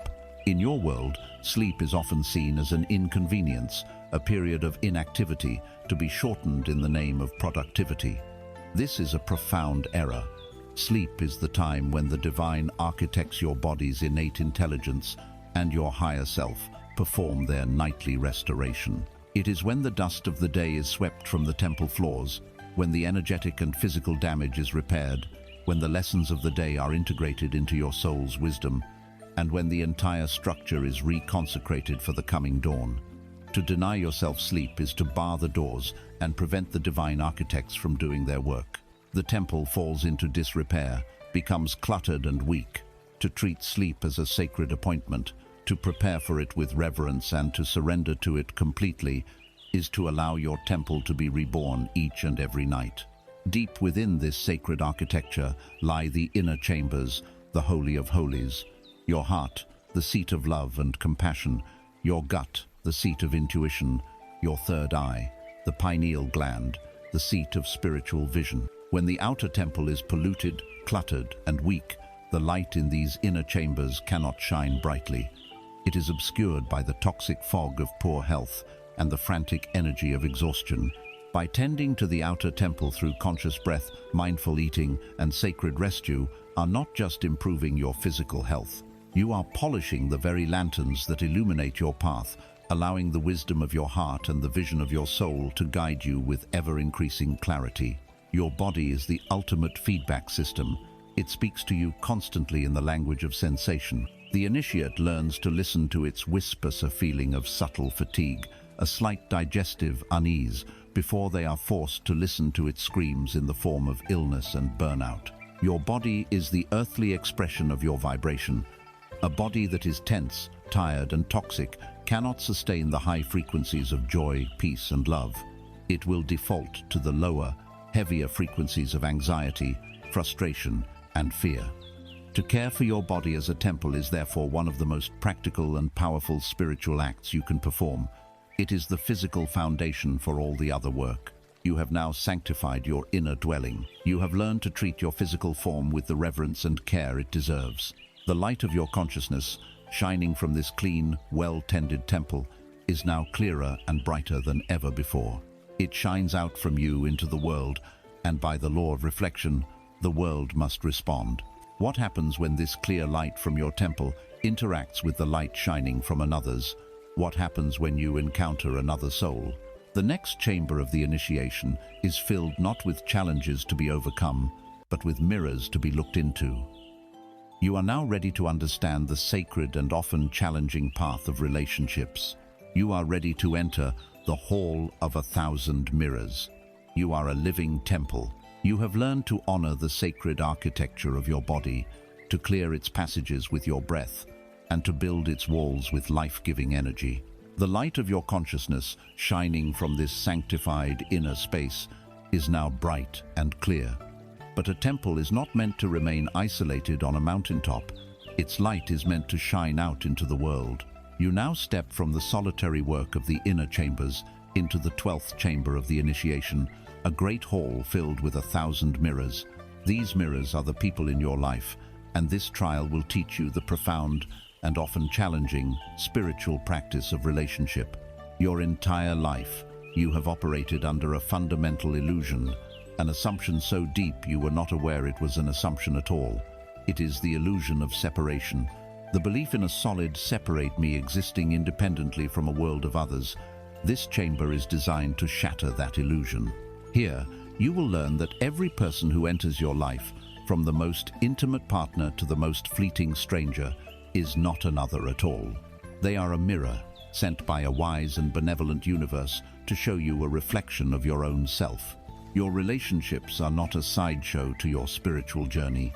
They are the main event, the primary laboratory for your awakening. Look around this great hall. See the mirrors of all shapes and sizes. Some are clear and polished, reflecting back your beauty and strength. Others are cracked, distorted, and dark, reflecting back the parts of yourself you have refused to see. The ego's reaction is to judge the mirrors. It polishes the ones it likes, and it attempts to shatter the ones it doesn't. The initiate learns to hold still and study the reflection. The initiate understands that the mirror is never the issue. The reflection is. Consider the difficult people in your life, the ones who trigger your deepest anger, irritation, and judgment. These are not your enemies. They are your most potent spiritual teachers, your most valuable mirrors. When someone's arrogance infuriates you, pause before you blame them. Withdraw your energy from the mirror and bring the gaze of Horus inward. Ask yourself, what is this reflection showing me? Perhaps their arrogance is mirroring a seed of arrogance you carry within you. One your ego refuses to acknowledge, or perhaps it triggers a deep-seated wound of your own inadequacy, a belief that you are not good enough, which their confidence scrapes against like salt in a wound. The anger you feel is not caused by them. It is a flare of pain from an unhealed part of your own psyche that their presence has illuminated. When a partner or family member exhibits a trait that drives you to distraction, perhaps laziness or neediness, or control, the temptation is to try and fix the mirror, to nag, to criticize, to demand that they change so that you can feel better. This is a fool's errand. It is like trying to fix your reflection by painting over the mirror. The wise initiate uses the trigger as a clue. Why does their laziness bother me so much? Does it reflect my own fear of rest? My own harsh inner critic that tells me I must always be productive? Why does their neediness feel so suffocating? Does it mirror a part of me that was taught to suppress my own needs? and so I cannot tolerate seeing them expressed in another. The people who trigger you are offering you a precious gift. They are pointing with unerring accuracy to the parts of your subconscious garden that are still filled with weeds. They are showing you where you are not yet free. Your practice in this chamber is one of radical self-responsibility. When you feel a strong negative charge toward another person, you must train yourself to perform this inner alchemy. First, you notice the trigger.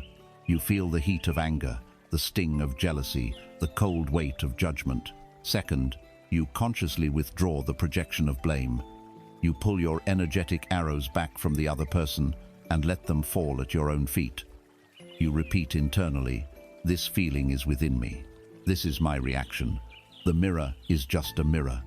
Third, you ask the courageous question, "What aspect of my own unhealed self is being reflected here?" You hold this question with genuine curiosity, and you allow the answer to arise from the silence of your being. The final step is the most transformative. You offer a silent word of gratitude to the mirror. You thank that difficult person, that challenging soul, for being the catalyst for your own healing. You thank them for having the courage to play their part in the divine drama of your awakening, for showing you the chains you did not know you were wearing. This act dissolves the energetic bond of negativity between you. It sets you both free. This law of mirrors also applies to the positive. Look at the people you admire, the ones who inspire you with their creativity, their courage, their compassion. These too are your mirrors. They are not separate beings possessing qualities you lack. You could not recognize that beauty in them if it did not also exist as a potential within you. They are reflecting your own highest self back to you, reminding you of the magnificent being you are capable of becoming. To admire another is to recognize a dormant aspect of your own soul. Let their reflection be an inspiration, not a source of comparison or envy. Let it be a call to cultivate those same seeds within your own garden. As you master this practice, your entire perception of human interaction will shift. Life is no longer a battlefield of competing egos, but a sacred dance of souls mirroring each other for the purpose of mutual awakening. Your romantic partner becomes your most intimate and powerful mirror, a constant opportunity to see and heal your deepest wounds around love, worthiness, and trust. Conflicts with your family become chances to dissolve ancient, inherited karmic patterns. Annoyances with colleagues or strangers become quick, efficient diagnostic tools, checking the state of your own inner peace. You are no longer a victim of other people's behavior. You are a student of your own reflections. You realize that the universe has not sent you a single person by accident. Every soul you have ever encountered has played a perfect part in the unfolding of your consciousness. The ones who loved you showed you your worth. The ones who hurt you showed you where you needed to love yourself more. There are no villains in your story, only teachers in disguise. Standing now in this hall of 1,000 mirrors, a profound peace settles upon you. You look at each reflection, the beautiful, the ugly, the serene, the chaotic, and you see only yourself. The walls of separation between me and you have become thin, translucent. You see your own light in every pair of eyes. This leads to an inescapable, mind-altering conclusion. If every other soul is simply a reflection of your own soul, then what is the fundamental nature of soul itself? If all are mirrors for one, might it not be that all are in fact expressions of one? You are ready to take the final step beyond the personal. You are ready to experience the ultimate truth of your existence. You are ready for the great embrace of the cosmos, for the weaving of Nut. You have walked through the hall of 1,000 mirrors and learned its profound lesson. In the eyes of every other, you have seen a reflection of yourself. The solid walls between the self and the other have grown thin, shimmering like a heat haze, and you now stand at the threshold of the greatest revelation of the spiritual path. The journey of the initiate, which began as a quest to heal and empower a separate self, now culminates in the dissolution of that self altogether. You are ready to enter the 13th chamber, a chamber that has no walls and no ceiling. It is the vast, star-strewn expanse of the cosmos itself. Here you will come to know the ultimate truth. The great illusion is separation, and the great reality is oneness. For your entire existence, you have been conditioned to believe you are a fragment, a lonely, vulnerable ego encapsulated in skin, born into a world of competition and otherness. This core belief in separation is the single root of all human suffering. It is the fear of the separate self that gives rise to greed, to conflict, to jealousy, and to the deep, aching loneliness that haunts your world.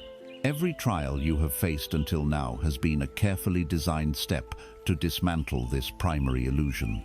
You have unmasked the ego, the very architect of separation. You have seen yourself in every mirror. Now, you must take the final leap and realize that there is only one self, one life, one consciousness, dreaming a million dreams of individuality.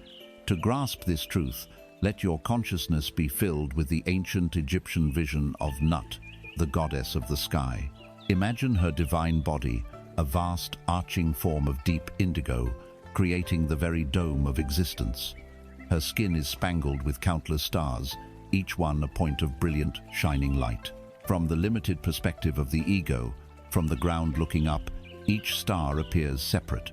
It is a lonely point of light in an overwhelming darkness, isolated from its brethren by an impassable void. This is how you have viewed your life, as a single, separate soul. But now, as an initiate, your perspective shifts.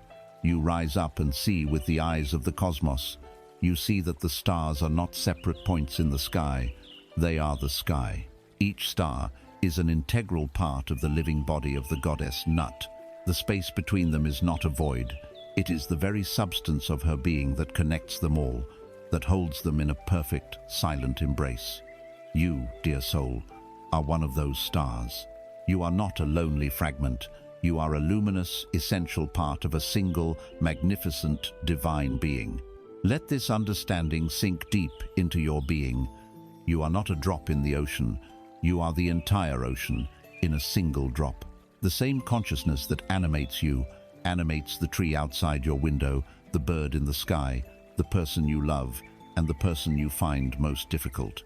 The one life flows through all forms, expressing itself in a glorious, infinite diversity. The illusion is in the forms, the reality is in the life that animates them. This is not a mere philosophy, it is a reality to be experienced. Let your awareness, which you have honed and clarified, now begin to expand. Feel it move beyond the boundaries of your skin. Let it fill the room you are in, aware of every object, every shadow, as an extension of yourself. Let it expand further, out into your city, your country, feeling the collective pulse of humanity, not as another, but as the beat of your own larger heart. Expand further still. Feel yourself as the great forests of the earth, your roots deep in the soil, your leaves drinking the sunlight. Feel yourself as the vast oceans, your tides pulled by a distant moon. Feel yourself as the very planet, a spinning globe of life in the silent majesty of space.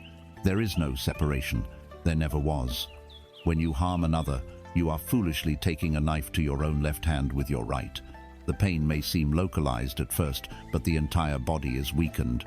When you judge another, you are casting a shadow over a part of your own being. When you heal yourself, when you raise your own vibration, you are not performing a selfish act. You are polishing your own star, and in doing so, you add to the brilliance of the entire cosmic body. Your healing is a gift to the whole, for the whole is you. In this state of recognized oneness, the old poisons of the ego can no longer survive. How can you be truly lonely when you are intrinsically woven into the fabric of everything that exists? Loneliness is a disease of the separate self. How can you be consumed by envy when the success and beauty of another is simply a different part of your own self, expressing its glory? Their triumph is your triumph. True compassion arises spontaneously. It is no longer a moral duty to be nice to others. It is the logical, natural response of feeling another's pain as your own, because, at the deepest level, it is your own. Your motivation for action shifts entirely. You are no longer driven by the fearful, greedy needs of the small self. Your actions begin to arise from a new question. What serves the whole? What brings more harmony, more light, to the great body of which I am a part? To live from this awareness is to find a peace that your world cannot offer. It is the peace that comes from the cessation of struggle, You are no longer a tiny, fragile warrior fighting against a hostile universe. You are the universe itself, experiencing itself, dancing with itself. You can relax. You can trust the unfolding of life, because you are the unfolding. You are the dancer and the dance. Rest now in this cosmic embrace. Feel the truth of it in your very cells. You are a star on the body of Nut. You are a wave in the ocean of being. You are a unique and precious expression of the one life that is all there is. The sense of a separate, isolated me is gone, replaced by the serene, powerful, and all-encompassing presence of I am. Not I am this person, but the universal I am that burns in every star and breathes in every living creature. Having realized this profound, unified identity, a new possibility emerges. If you are part of this single, infinitely intelligent cosmic consciousness, is it possible to communicate with it? Is it possible to receive guidance, insight, and love directly from the whole? You have realized you are a part of the divine mind. Now you must learn to listen to its thoughts. You are ready to decipher the sacred, silent language of existence itself. You are ready to hear the whispers of the universe. You are resting in the truth of oneness, a star awakened to its place in the body of the cosmos. The illusion of the separate self has dissolved into the vast, peaceful reality of the unified whole. You are not a fragment. You are an expression of the one, infinite intelligence that animates all of existence. From this state of profound connection, a new capacity is born.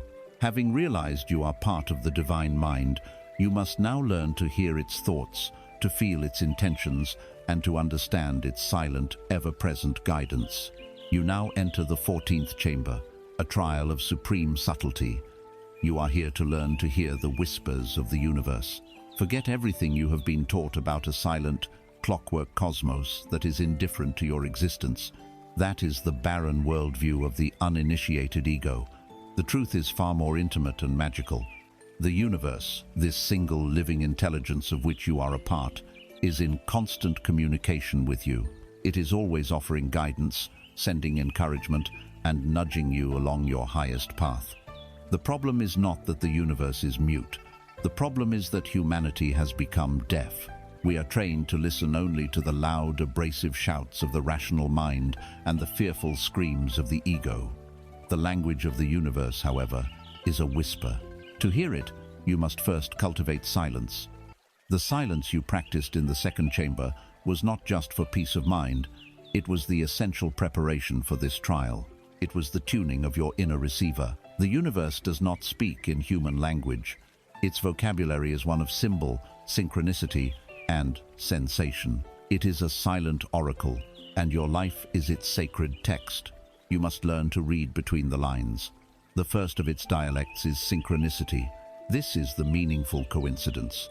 The event so unlikely and so perfectly timed that it sends a shiver down your spine. It is thinking of a song and then turning on the radio to hear it playing. It is pondering a difficult question, only to have a stranger in a cafe say the exact phrase you needed to hear. It is seeing the same number, animal, or symbol over and over again during a period of uncertainty. The rational mind dismisses this as mere chance. The initiate understands there is no such thing as chance in a conscious universe. Synchronicity is the universe winking at you. It is a loving confirmation that you are seen, that your thoughts are heard, and that you are aligned with the flow. The second dialect is that of signs and omens. Your ancient ancestors understood this language intimately. They saw messages in the flight patterns of birds, the shape of the clouds, the way a tree grew. They lived in a world alive with meaning. You can reclaim this faculty. It is not about becoming superstitious, but about becoming sensitive. It is noticing the book that falls off the shelf, open to a page that contains the perfect wisdom for your current challenge. It is the sudden appearance of a majestic hawk circling overhead, the moment after you make a firm, empowering decision. It is the unexpected rainbow after a period of emotional turmoil. These are not grand miracles designed to shatter your skepticism. They are gentle, poetic affirmations from the soul of the world to the soul of the individual. They are love notes from the universe. The third and most important dialect is intuition. This is the most direct communication you will ever receive. It is the universe speaking to you through the wisdom of your own body, your own higher self. Intuition is not a thought. Thought is loud, argumentative, and often rooted in past experience or future fear. Intuition is quiet, clear, and resides in the now. It is the inexplicable gut feeling that a situation is wrong, even when everything looks right on the surface. It is the sudden, peaceful knowing that a certain path is the correct one, even if you can't logically explain why. It is the gentle tug on your heart, pulling you towards one choice over another. It feels like a quiet, internal yes or no. It does not shout. It does not justify itself. It simply is. This quiet knowing is the voice of your soul, which is one with the soul of the universe. To learn to trust this voice over the clamor of your own mind is one of an initiate's greatest achievements. So why do we not hear these whispers constantly? The noise, the relentless internal monologue of analysis, doubt, and worry is a constant static that drowns out the subtle signal. You cannot hear the whisper of your intuition while you are having a shouting match with your own ego. This is why the gaze of Horus is so vital. It allows you to create a space of silent awareness where the whispers can finally be heard. The second obstacle is impatience. We ask a question and demand an immediate, unambiguous answer. The universe, however, works in its own time and its own way, often allowing us the space to grow before the answer is given.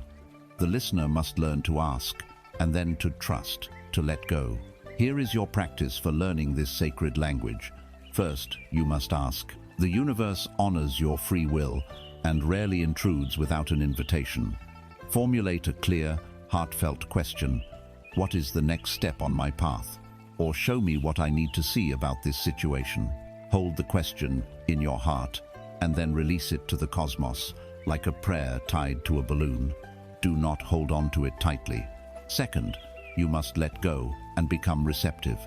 Go about your day, but with a part of your awareness held in a state of open, relaxed listening. You are not actively hunting for signs. That anxious, striving energy will deafen you. You are simply open. You are trusting that the answer will come in its perfect time and its perfect form. Third, you pay attention. Notice the synchronicities without forcing them. When one occurs, simply smile and acknowledge it. Notice the quiet feelings in your body, the gentle nudges of your intuition. When you hear that inner yes or no, honor it, even if your mind protests. Fourth, when you recognize a message, give thanks. A simple, silent thank you to the universe is a powerful affirmation. It tells the intelligence of the cosmos, message received. I am listening. Our connection is strong. This gratitude creates a positive feedback loop, encouraging more communication, more clarity, more guidance. You are no longer an isolated being, trying to figure everything out on your own. You are a beloved part of an infinitely intelligent whole that is constantly conspiring in your favor. Your life becomes a sacred dialogue, a beautiful dance between your individual consciousness and the cosmic consciousness that contains it. You learn to trust the unfolding, to see the guidance in every moment. You have learned to listen. You are receiving the whispers, the nudges, the confirmations. You are being shown the way. But to receive guidance is only half of the equation. The ultimate test of your faith, the final active trial of this initiation, lies before you. It is one thing to hear the whisper telling you to take an unfamiliar path. It is another thing entirely to place your foot upon it. You are now ready to take the ultimate test of trust. You are ready for the leap of faith. You stand in a new reality, a world that is alive and speaks to you in a silent, symbolic language. The universe has ceased to be a cold, empty stage and has become your confidant, your guide, your divine partner. You have learned to be still and listen to the whispers of intuition, the confirmations of synchronicity, and the gentle nudges of your soul. But the journey of the initiate is not one of passive reception. The wisdom you have gathered is not meant to be a collection of beautiful theories stored in the mind. It is meant to be lived, to be embodied, to be tested in the fires of experience. The 15th chamber is not a place you enter, but a choice you must make. It is the moment of truth where knowing must become doing. You have come to the edge of a great chasm. You have come to the leap of faith. Look across this chasm. On the side where you now stand is the familiar world, the realm of logic, security, and the predictable. It is the world your ego knows how to navigate. On the far side is the unknown, the life your soul is calling you towards. It may be a new career, a new way of being, a difficult conversation you must have, a creative project you must begin. You cannot see the other side clearly, but you feel its pull. The whisper of the universe has been urging you towards it. Between these two cliffs, there is only empty space. Your rational mind, your inner warden, screams at you in terror. It calculates the risks, lists your past failures, and presents 1,000 logical reasons why taking a step forward would be an act of utter madness. It demands proof. It wants to see a solid, steel-reinforced bridge before it will allow you to move. And this is the great divergence of paths. Here, you must understand the 3 types of action. The first is the action of the uninitiated world, ego-driven action. This is action born of fear, anxiety, and a need to control. It is the frantic, forceful striving to make things happen. It is muscling your way through life, trying to bend reality to your will. This path is filled with struggle and resistance, for it is an attempt to swim against the current of the river. It creates heavy karma and leads inevitably to burnout. The second path is a subtle trap for the spiritual seeker, inaction, disguised as contemplation. It is the path of endlessly gathering knowledge, of reading every book, of listening to every teacher, but never putting the wisdom into practice. It is the comfort of staying on the riverbank and discussing the theory of surrender, but refusing to get wet. This is not wisdom. It is a sophisticated form of fear. It is the ego hiding behind a mask of spirituality, afraid to test its beliefs in the laboratory of real life. Knowledge that is not embodied is like a pressed flower, a beautiful memory of life, but no longer alive itself. The third path is the way of the initiate. It is inspired action. Inspired action is the synthesis, the sacred marriage between being and doing. It is action that does not originate from the fearful ego, but arises from the quiet, still center of your being. It is the physical manifestation of a whisper from the universe. It does not feel forced or heavy. It feels light, natural, and imbued with a sense of flow. It is not you doing something, but the universe doing something through you. This is the leap of faith. It is to stand at the edge of that chasm, to hear the screams of your logical mind, to acknowledge its fear with compassion, and then to calmly, deliberately take a step into the empty air, trusting not the evidence of your eyes, but the quiet, unshakable certainty of your intuition. This is the ultimate test. You have learned to hear the whisper. Now, will you trust it with your life? Here is the secret of the invisible bridge. As you lift your foot, as you commit your weight to the void, a solid stone step materializes in the emptiness, meeting your foot exactly where it lands. The bridge is built not before you step, but as you step. The universe rushes to support the one who acts on faith, but the faith must come first. The courage must be demonstrated. The physical commitment must be made. This is a law as fundamental as any you have yet learned. The world you experience is a mirror, and it cannot show you the bridge until you show it your faith. How do you practice this in your life? You begin with small steps to build the muscle of your trust. When your intuition whispers for you to reach out to a certain person, you do not debate it for 3 days. You pick up the phone. When you feel a sudden, inexplicable urge to go to a particular bookstore, you go. When you feel the quiet yes to begin writing, painting, or creating, you take out a piece of paper and make the first mark. These small acts of obedience to your inner guidance begin to build a new relationship with the universe. You are showing it that you are a willing partner, you are listening, and you are acting. In return, the universe will begin to send you clearer guidance and more profound synchronicities. You are building the bridge, one stone at a time, with each small leap. A crucial part of inspired action is the detachment from a specific outcome. You take the step, not because you are guaranteed to get what you want, but because the guidance to take the step felt true and clear. You trust the action itself, and you surrender the results to the wisdom of the river.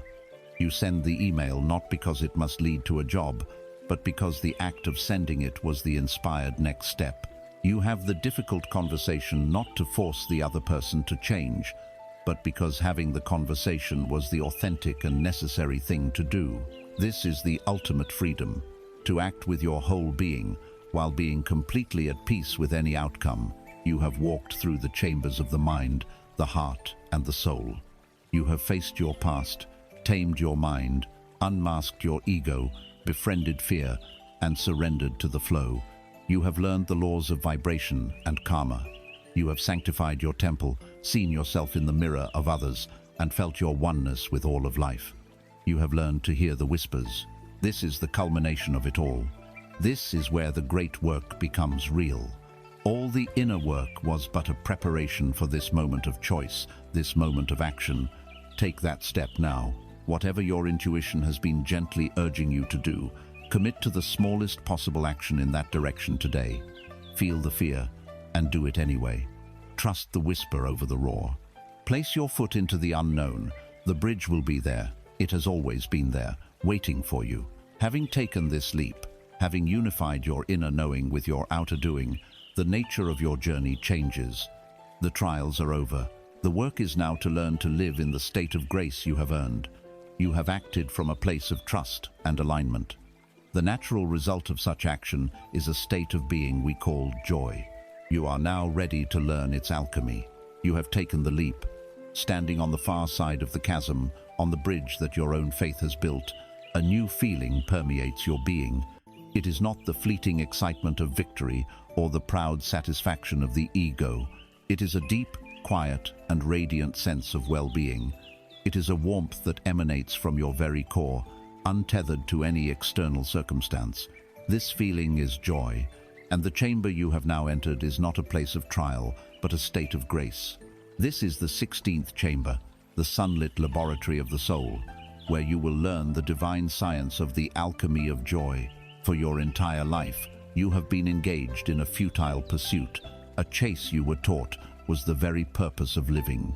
You have been chasing happiness. Happiness, your world teaches, is the prize you receive when circumstances align perfectly. You are happy because you got the promotion, because you are in a relationship, because the weather is fine, because your body is healthy. It is a state that is fundamentally dependent on the external world, a world that is, by its very nature, in constant flux. To stake your well-being on happiness is to build your house on shifting sands. It is to be a perpetual victim of the waves of fortune, high on the crest one moment, plunged into the depths the next. The initiate abandons this exhausting chase. The goal is not happiness, it is joy. Joy is the secret name of God. Unlike happiness, joy is not a byproduct of external conditions. It is an internal state of being. It is a conscious choice. It is the steady, radiant light of a star, whereas happiness is the flickering of a candle, easily extinguished by the slightest breeze. Joy is the unwavering peace that comes from your deep connection to your true self, to the oneness of all things. It is the natural, emotional state of a soul that knows it is safe, that knows it is eternal, that knows it is loved unconditionally by the universe. Joy can coexist with sadness. You can feel the deep sadness of loss, while simultaneously feeling the profound joy of the love that was shared. It is the deep, resonant music of your soul, a music that can still be heard even amidst the clamor of a difficult day. In this chamber, you cease to be a victim of your life, and you become its alchemist. Your consciousness is the alchemical laboratory. The base metals the lead, the tin, the iron air, the challenges, the difficulties, and the seemingly negative events of your life. The uninitiated see these events as curses, as proof that life is unfair. The alchemist sees them as raw materials, as precious opportunities for the great work of transmutation. The catalyst for this divine transformation, the legendary philosopher's stone, has been in your possession all along. It is your power to choose your response. It is the freedom you have in every single moment to choose your perception. You may not be able to choose the events that happen in the outer world, but you hold absolute dominion over the meaning you assign to them in your inner world. This is the source of all power and all freedom. Let us watch the alchemist at work. A negative event occurs. Let us say you receive unexpected criticism at your work. The old, uninitiated reaction is to create lead. You feel the sting of shame, the heat of anger, the cold dread of rejection. You create a story of victimhood. This is so unfair. My boss doesn't appreciate me. Nothing ever goes right. You have taken the raw event and, through your perception, turned it into a heavy, toxic lump of lead that weighs down your heart on the scales of Ma'at. But the alchemist proceeds differently. The same event occurs. The criticism is delivered. The alchemist first allows the initial feeling, the sting, the heat to be present, observing it with the calm, non-judgmental gaze of Horus. There is no resistance. Then, the great work begins. The alchemist uses the philosopher's stone of choice. He or she asks a different set of questions. What is the opportunity here? Is there a kernel of truth in this criticism that can help me grow? Is this situation showing me an attachment I have to the approval of others? Is this perhaps the universe's way of telling me this job is no longer in alignment with my soul's path, nudging me towards something new? Do you see the shift? It is a conscious pivot from victimhood to empowerment. The alchemist chooses to perceive the event not as an attack, but as a gift of information, a redirection from a benevolent universe. In that moment of choosing a higher perspective, the transmutation occurs. The dense, heavy energy of shame and anger is transformed into the bright, light, golden energy of curiosity, trust, and possibility. The lead has become gold. This golden energy, this state of trusting the process, is joy. It is not dependent on the criticism being retracted. It is a state of being generated entirely from within. This is the alchemy you must practice. With every challenge, you must ask, how can I see this differently? What is the gift concealed within this difficult packaging? This practice transforms your life from a series of problems to be endured into a series of lessons to be learned and opportunities to be embraced. Furthermore, joy is not simply the result of the alchemical process. It is also your most reliable guide. Joy is your compass. In the old world, you made decisions based on fear and logic. Which job is more secure? Which partner is the most sensible choice?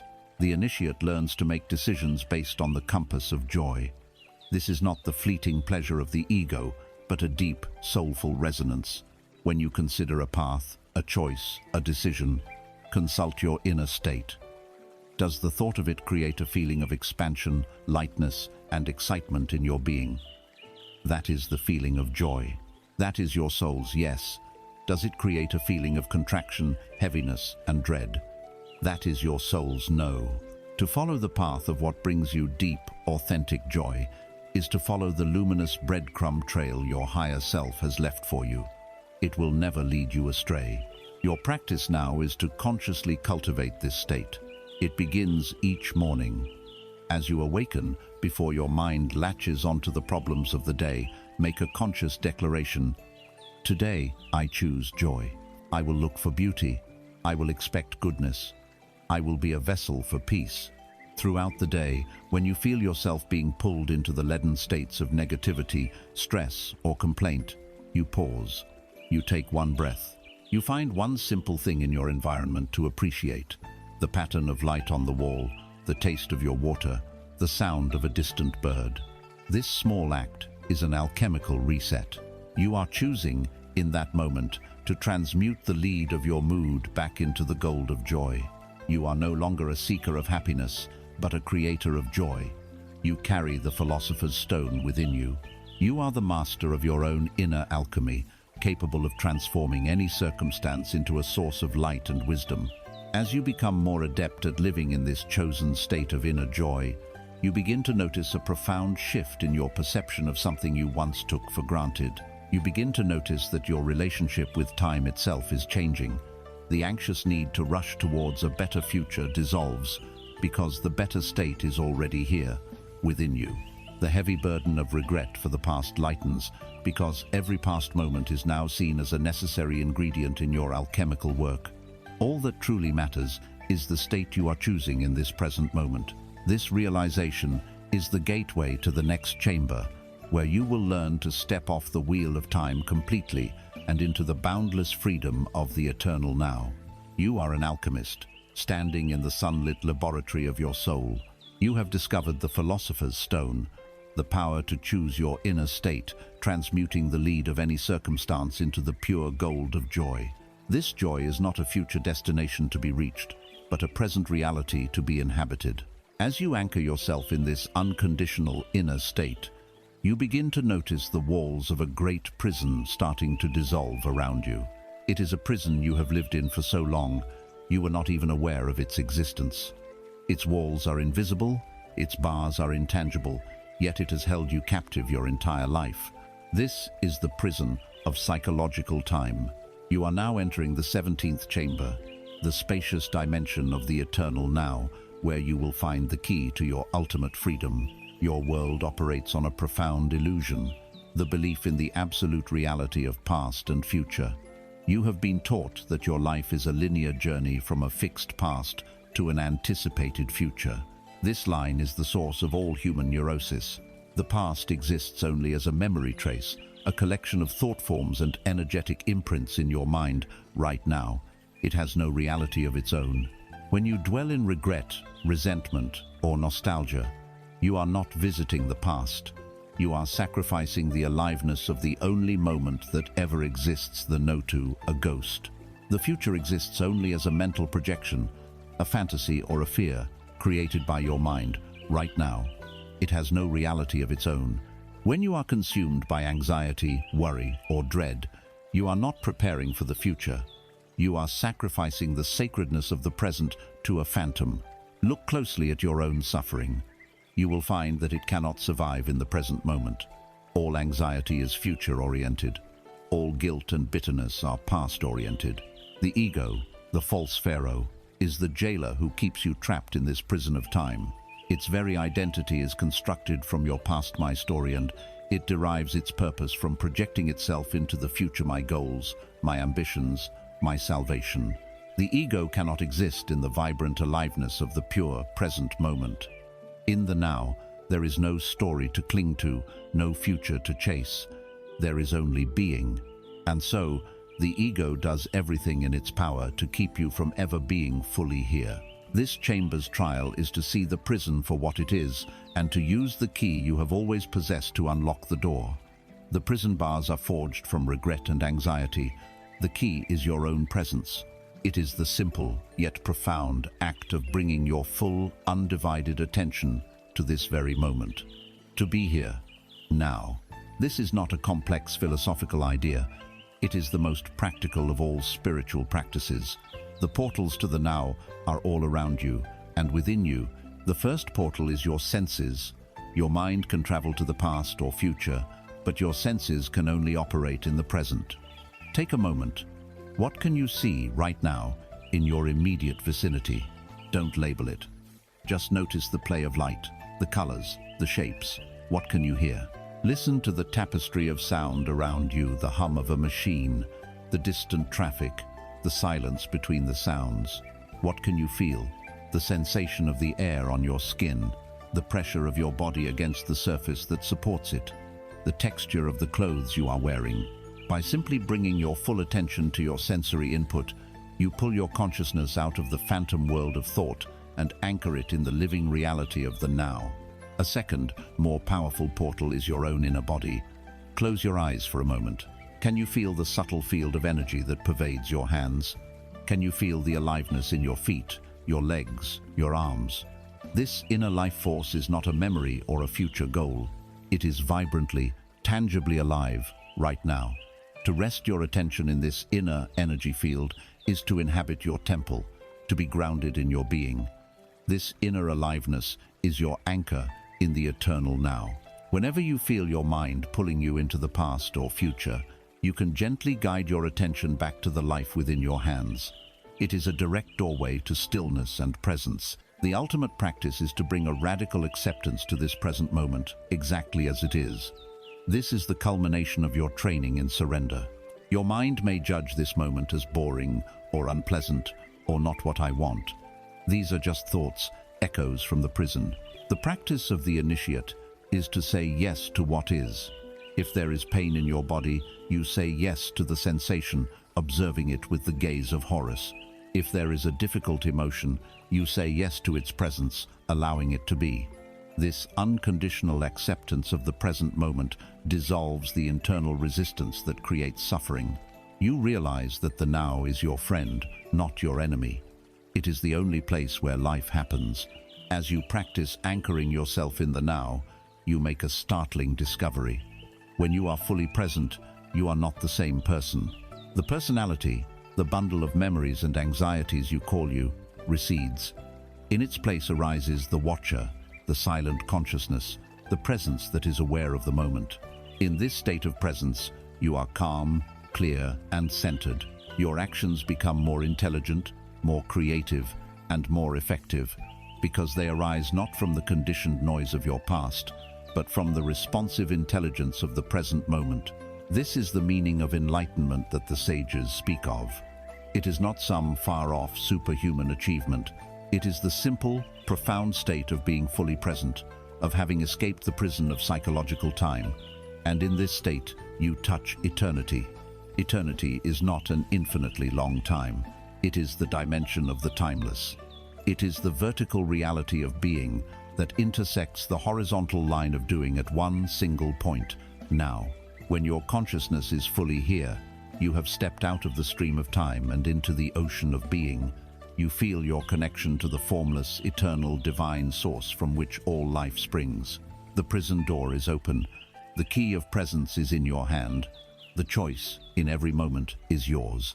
You can continue to give your reality to the ghosts of the past and the phantoms of the future, or you can claim your birthright of freedom and power by inhabiting the only time there is. As you rest in this profound peace, in this creative and powerful stillness of the now, your entire perception of the world begins to reorient itself. The frantic need to accumulate things for a better future seems absurd because you have found the better state within you right now. The belief that your security lies in external possessions begins to crumble. You realize that true wealth cannot be a future goal like joy and freedom. It must be a present, tense reality. You are now ready to understand the true nature of abundance. You are ready to step into the brilliant, life-giving radiance of the sun god, Ra. You are resting in the boundless freedom of the eternal now. The chains of the past and the anxieties of the future have dissolved in the light of your presence, and you have discovered that all power, all life, and all peace are found only in this present moment. From this sacred vantage point, the frantic, worldly chase for security and accumulation is revealed in its true lighter game of the ego, rooted in the illusion of a future that must be secured and a self that is fundamentally lacking. You have transcended this game. You are now prepared to enter the 18th chamber, a space of infinite golden radiance, where you will learn the true meaning of wealth. You are here to receive the abundance of Ra. Your world is hypnotized by the myth of scarcity.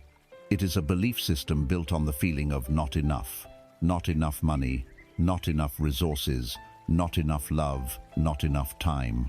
This belief is the single greatest lie ever told, a dark spell cast by the ego to keep you small, fearful, and in a state of perpetual striving. Lack is not a condition of the universe, it is a condition of your perception. The universe itself knows only infinite, overflowing, and unconditional abundance. The initiate must shatter the spell of scarcity and awaken to the brilliant reality of ever-present abundance. To understand this, let your consciousness be filled with the image of Ra, the great sun god of Egypt, the ultimate symbol of life-giving, radiant power. Ra does not hoard his light. He does not decide who is worthy of his warmth. He does not ration his energy, worrying that he might run out. His very nature is to radiate, to give, to pour forth life without condition and without end. This is the nature of the universe itself.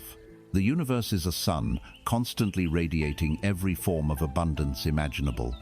An infinite supply of creative ideas, of love, of beauty, of healing energy, of synchronistic opportunities, and yes, of all the financial and material support needed to sustain its creations. The supply is infinite, and the giving is constant. If this is true, then why do you experience lack? The problem is not with Ra's giving, it is with our receiving. Imagine standing in the full, brilliant light of the sun, yet complaining of the darkness. It is because you are standing with your eyes squeezed shut, your hands held over your face. This is what we do. We shut our eyes with beliefs of unworthiness learned in the sunken garden. I don't deserve good things. I am not lucky. Who am I to be truly wealthy? We build walls around ourselves with our fears. If I have too much, others will be jealous or try to take it from me. If I receive it, I might lose it, and that pain would be too great. We stand under the cascading waterfall of universal abundance, holding up a tiny thimble declaring, "This is all I am allowed to have." The universe is trying to drench you in an ocean of good, and you are blocking it with your own limiting beliefs and fears. True wealth, then, is not the accumulation of things. That is the worldly game of counting coins. True spiritual abundance is the state of consciousness that knows its own worthiness and keeps its eyes, its heart, and its hands open to receive the infinite good that is always flowing. It is not something you get, it is something you allow. It is a state of being, not a state of having. Your practice in this chamber is to become an open vessel. The first and most powerful act of opening is gratitude. Gratitude is the vibrational signature of receiving. When you are genuinely thankful for what you already have, you are sending a powerful signal to the universe that says, "I see your gifts, I recognize your abundance, I am open and ready for more." Stop now and look around you. Find 5 things in your immediate vicinity for which you can be genuinely grateful.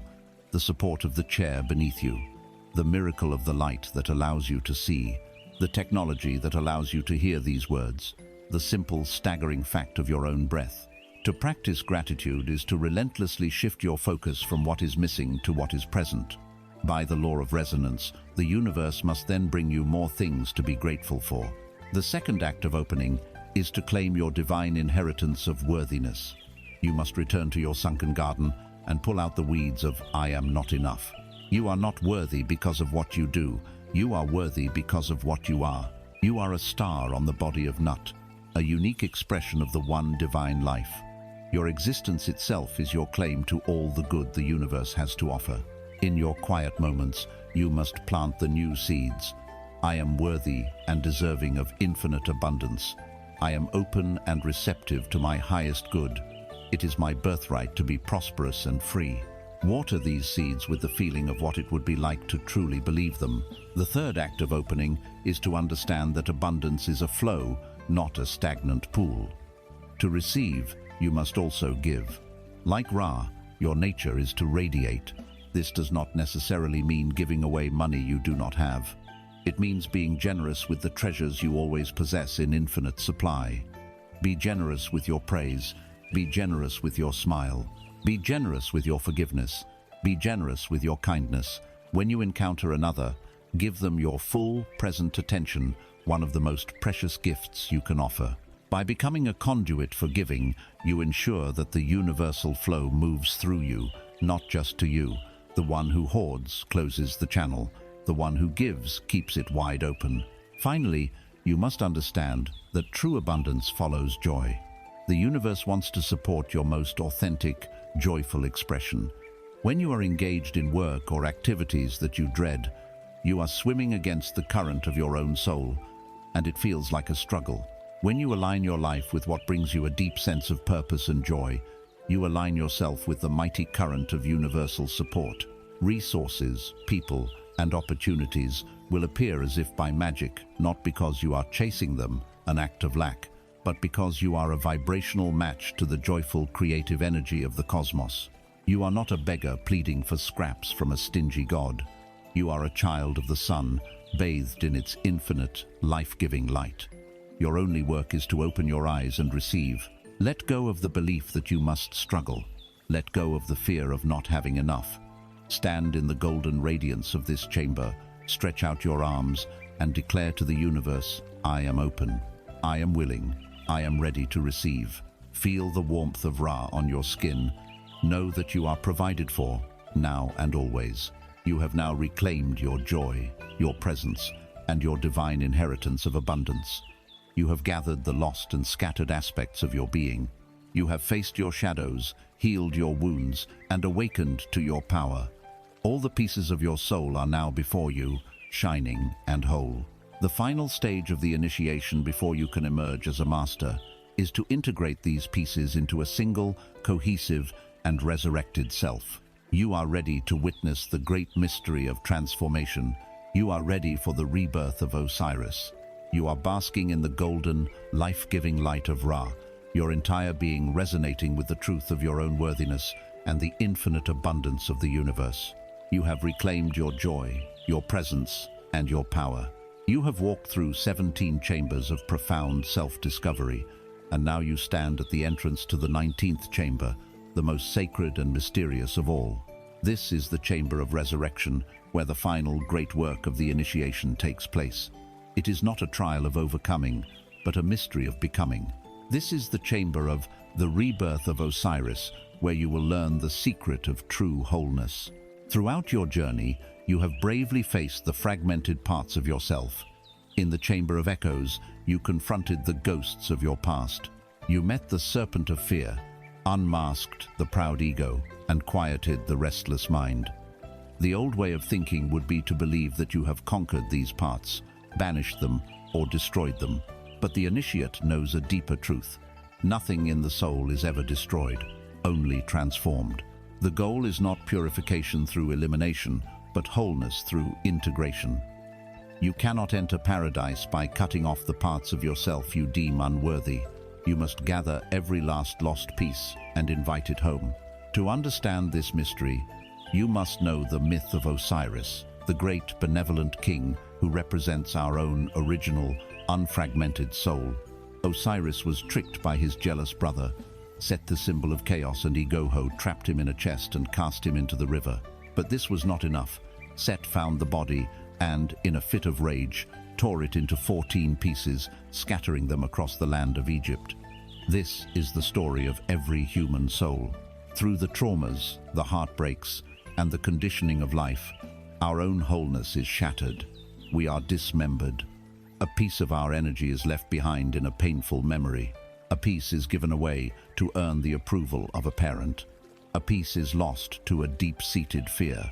We become a collection of scattered fragments, living a fractured existence. But the story does not end there. The great goddess Isis, the wife of Osiris and the embodiment of divine love, magic, and wisdom, refused to accept this fragmentation. She set out on a holy quest to find every single piece of her beloved. She journeyed into the darkest corners of the land, into swamps and deserts, patiently, lovingly searching for what was lost. This has been your journey. Like Isis, you have traveled into the dark, forgotten chambers of your own psyche to find the lost pieces of yourself. When Isis had gathered all the fragments, she performed the great act of remembering. Note the word, to remember, to make whole again, to give a limb back to the body. With her boundless love and healing magic, she carefully reassembled the body of Osiris. She did not discard any piece, no matter how damaged it seemed. She knew that true wholeness required every single part. This is your task now. The binding magic that Isis used is the magic of unconditional acceptance. It is the steady, loving gaze of Horus, applied now to your entire being. You must become your own Isis. You must look upon the fragments you have reclaimed, your fear, your anger, your shame, your pride, your sorrow, and you must cease to see them as enemies. They are not demons to be exorcised.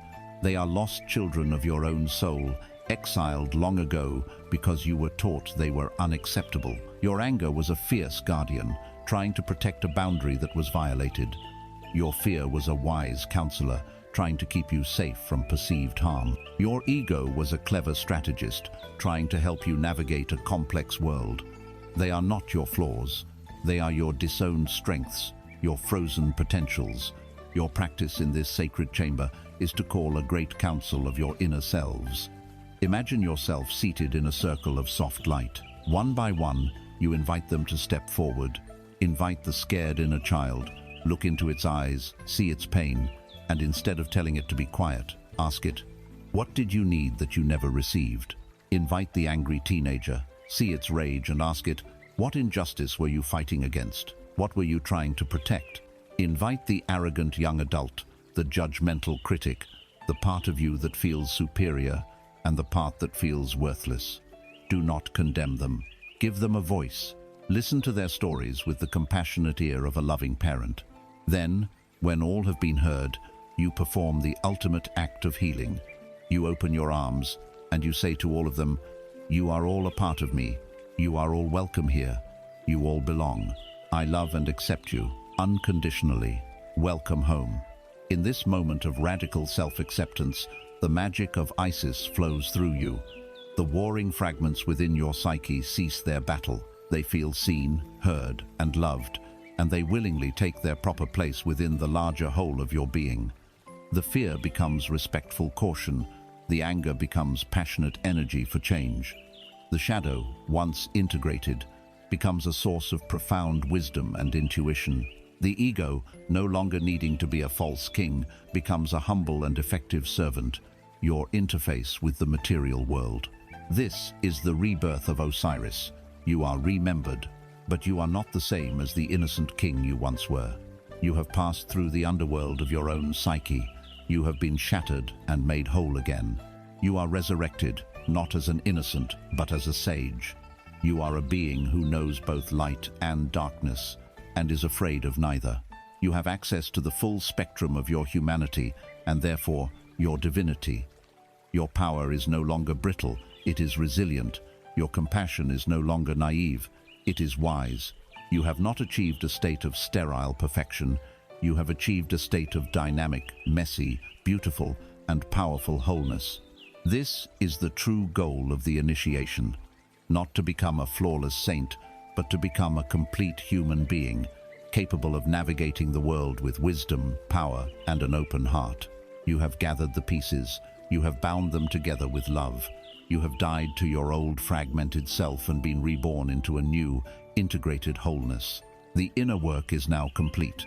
The resurrected king is ready to leave the pyramid and walk out into the sunlight. But how does this new being live? How does this integrated soul navigate the storms and chaos of the everyday world? You have passed all the trials. There is only one thing left to understand. Not a trial, but a way of being. The final chamber awaits, where you will learn how to live as the master of your own reality. You are ready to become the eye of the storm. You have gathered the scattered fragments of your soul and, with the great magic of self-acceptance, have remembered yourself into a new and powerful wholeness. Like Osiris rising from the underworld, you are resurrected, not as the same being who began this journey, but as one who has died to illusion and been reborn into truth. You now step out from the final chamber of initiation, leaving the inner world of the pyramid behind, and walk into the bright, chaotic, and unpredictable sunlight of your everyday life. The great work is complete. But a new question arises. How does this resurrected being live? This final teaching is not a trial, but a revelation. It is the secret of the 20th chamber, the eye of the storm. Let go of any spiritual fantasy that tells you an awakened life is a life free from problems. The world will continue to be the world. The storms of life will still gather. The winds of change will blow. Economies will falter. Relationships will face challenges. Bodies will age. And loss will inevitably come. The purpose of the initiation was not to build a fortress that could keep out the storms of life. That is an impossible and fearful task. The purpose was to transform you, so that you would realize you are not the leaf tossed in the wind, but the calm, silent, and powerful center of the hurricane itself. Imagine a great storm, a cyclone of immense power. The winds howl at unimaginable speeds, rain lashes down, and chaos reigns. This is the drama of the external world, the story of your life with all its ups and downs. The uninitiated person is the leaf, utterly identified with the storm, tossed about helplessly, their inner state a direct and chaotic reflection of the turmoil outside. When the world is calm, they are calm. When the world is in turmoil, they are in turmoil. They live at the mercy of the wind, but at the very center of this raging storm, there is a place of profound and perfect stillness. This is the eye of the hurricane. Here, The sky is often clear, the air is calm, and there is a deep, preternatural peace. The storm does not enter the eye. The eye is the source from which the storm's power is organized, yet it is forever untouched by the fury it contains. You, the initiate, have become this eye. Your true self, the silent, aware consciousness you have discovered through your trials, is this untouchable, peaceful center. The storms of life will now happen around you, but they will no longer penetrate your core. When a storm of financial uncertainty appears on the horizon, the leaf is thrown into a panic of fear and frantic action. You, as the eye, observe the rising winds. You feel the initial flutter of concern in your body, but you observe it with the gaze of Horus. It is just a sensation, a weather pattern passing through. You do not become the fear. Resting in your still center, you listen for the whisper of the universe, trusting that the guidance for your next inspired action will come. You have learned from Ra that your true abundance is not in your bank account, but in your connection to the infinite source. So you do not panic. You remain centered. When a storm of relational conflict erupts, the leaf is pulled into the drama, the blame, the anger, the pain. You, as the eye, observe the chaotic winds of emotion. You see the other person as a mirror of souls, reflecting something in yourself. You feel your own emotional reaction, but you do not let it define you. You anchor yourself in your wholeness, the peace of the reborn Osiris, and you can engage with the situation from a place of compassion and wisdom rather than reactive anger. You can speak your truth from the calm of the eye rather than shouting with the fury of the wind. This is the practical application of all that you have learned. You no longer resist the storm, for you have mastered the wisdom of the river of surrender. You do not create elaborate stories of victimhood, for you have unmasked the ego. You understand the impersonal workings of the storm, for you have seen the scales of Ma'at and know that all is a balancing of energies. Your inner state is one of joy, a choice made in the alchemical laboratory of your soul. And so the external weather cannot dictate your inner climate. You are rooted in the eternal now, so the future threat of the storm and the past damage it may have caused do not pull you from your center of power. You are the eye. To live as the master is not to live as a perfect being. The master still feels. When the winds of loss blow, you will feel sadness. When the winds of injustice blow, you will feel righteous anger.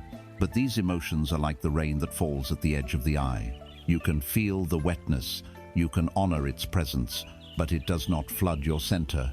The feelings pass through you, but they are not you. You are the vast, open, peaceful sky within the storm. This is not a cold, sterile detachment. It is the highest form of love.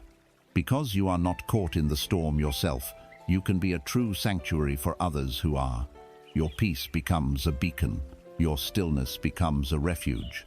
You can engage with the world more fully, love more deeply, and act more powerfully than ever before, because your actions are no longer tainted by fear, neediness, or a desire to control.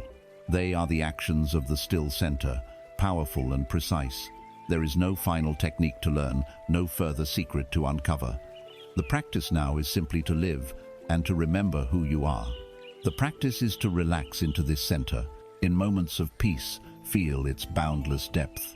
In moments of turmoil, remember, it is your anchor and your home. You have walked through every chamber. You have died and been reborn. The initiation is complete.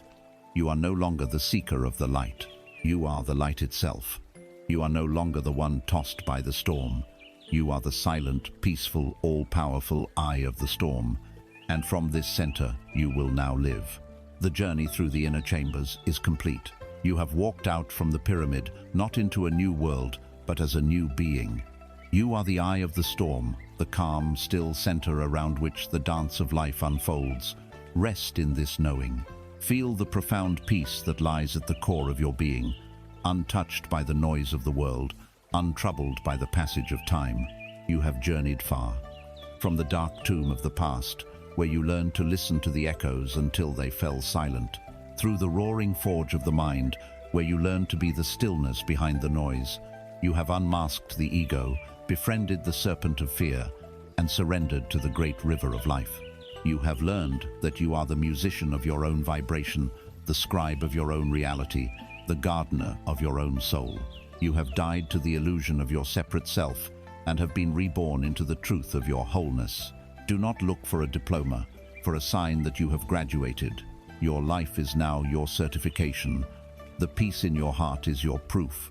The world may still present its chaos, its stormy seas and tempestuous winds. But you are no longer a frightened vessel, tossed upon the waves. You have become the lighthouse. A lighthouse does not fight the storm. It does not chase after the ships, nor does it command the sea to be still.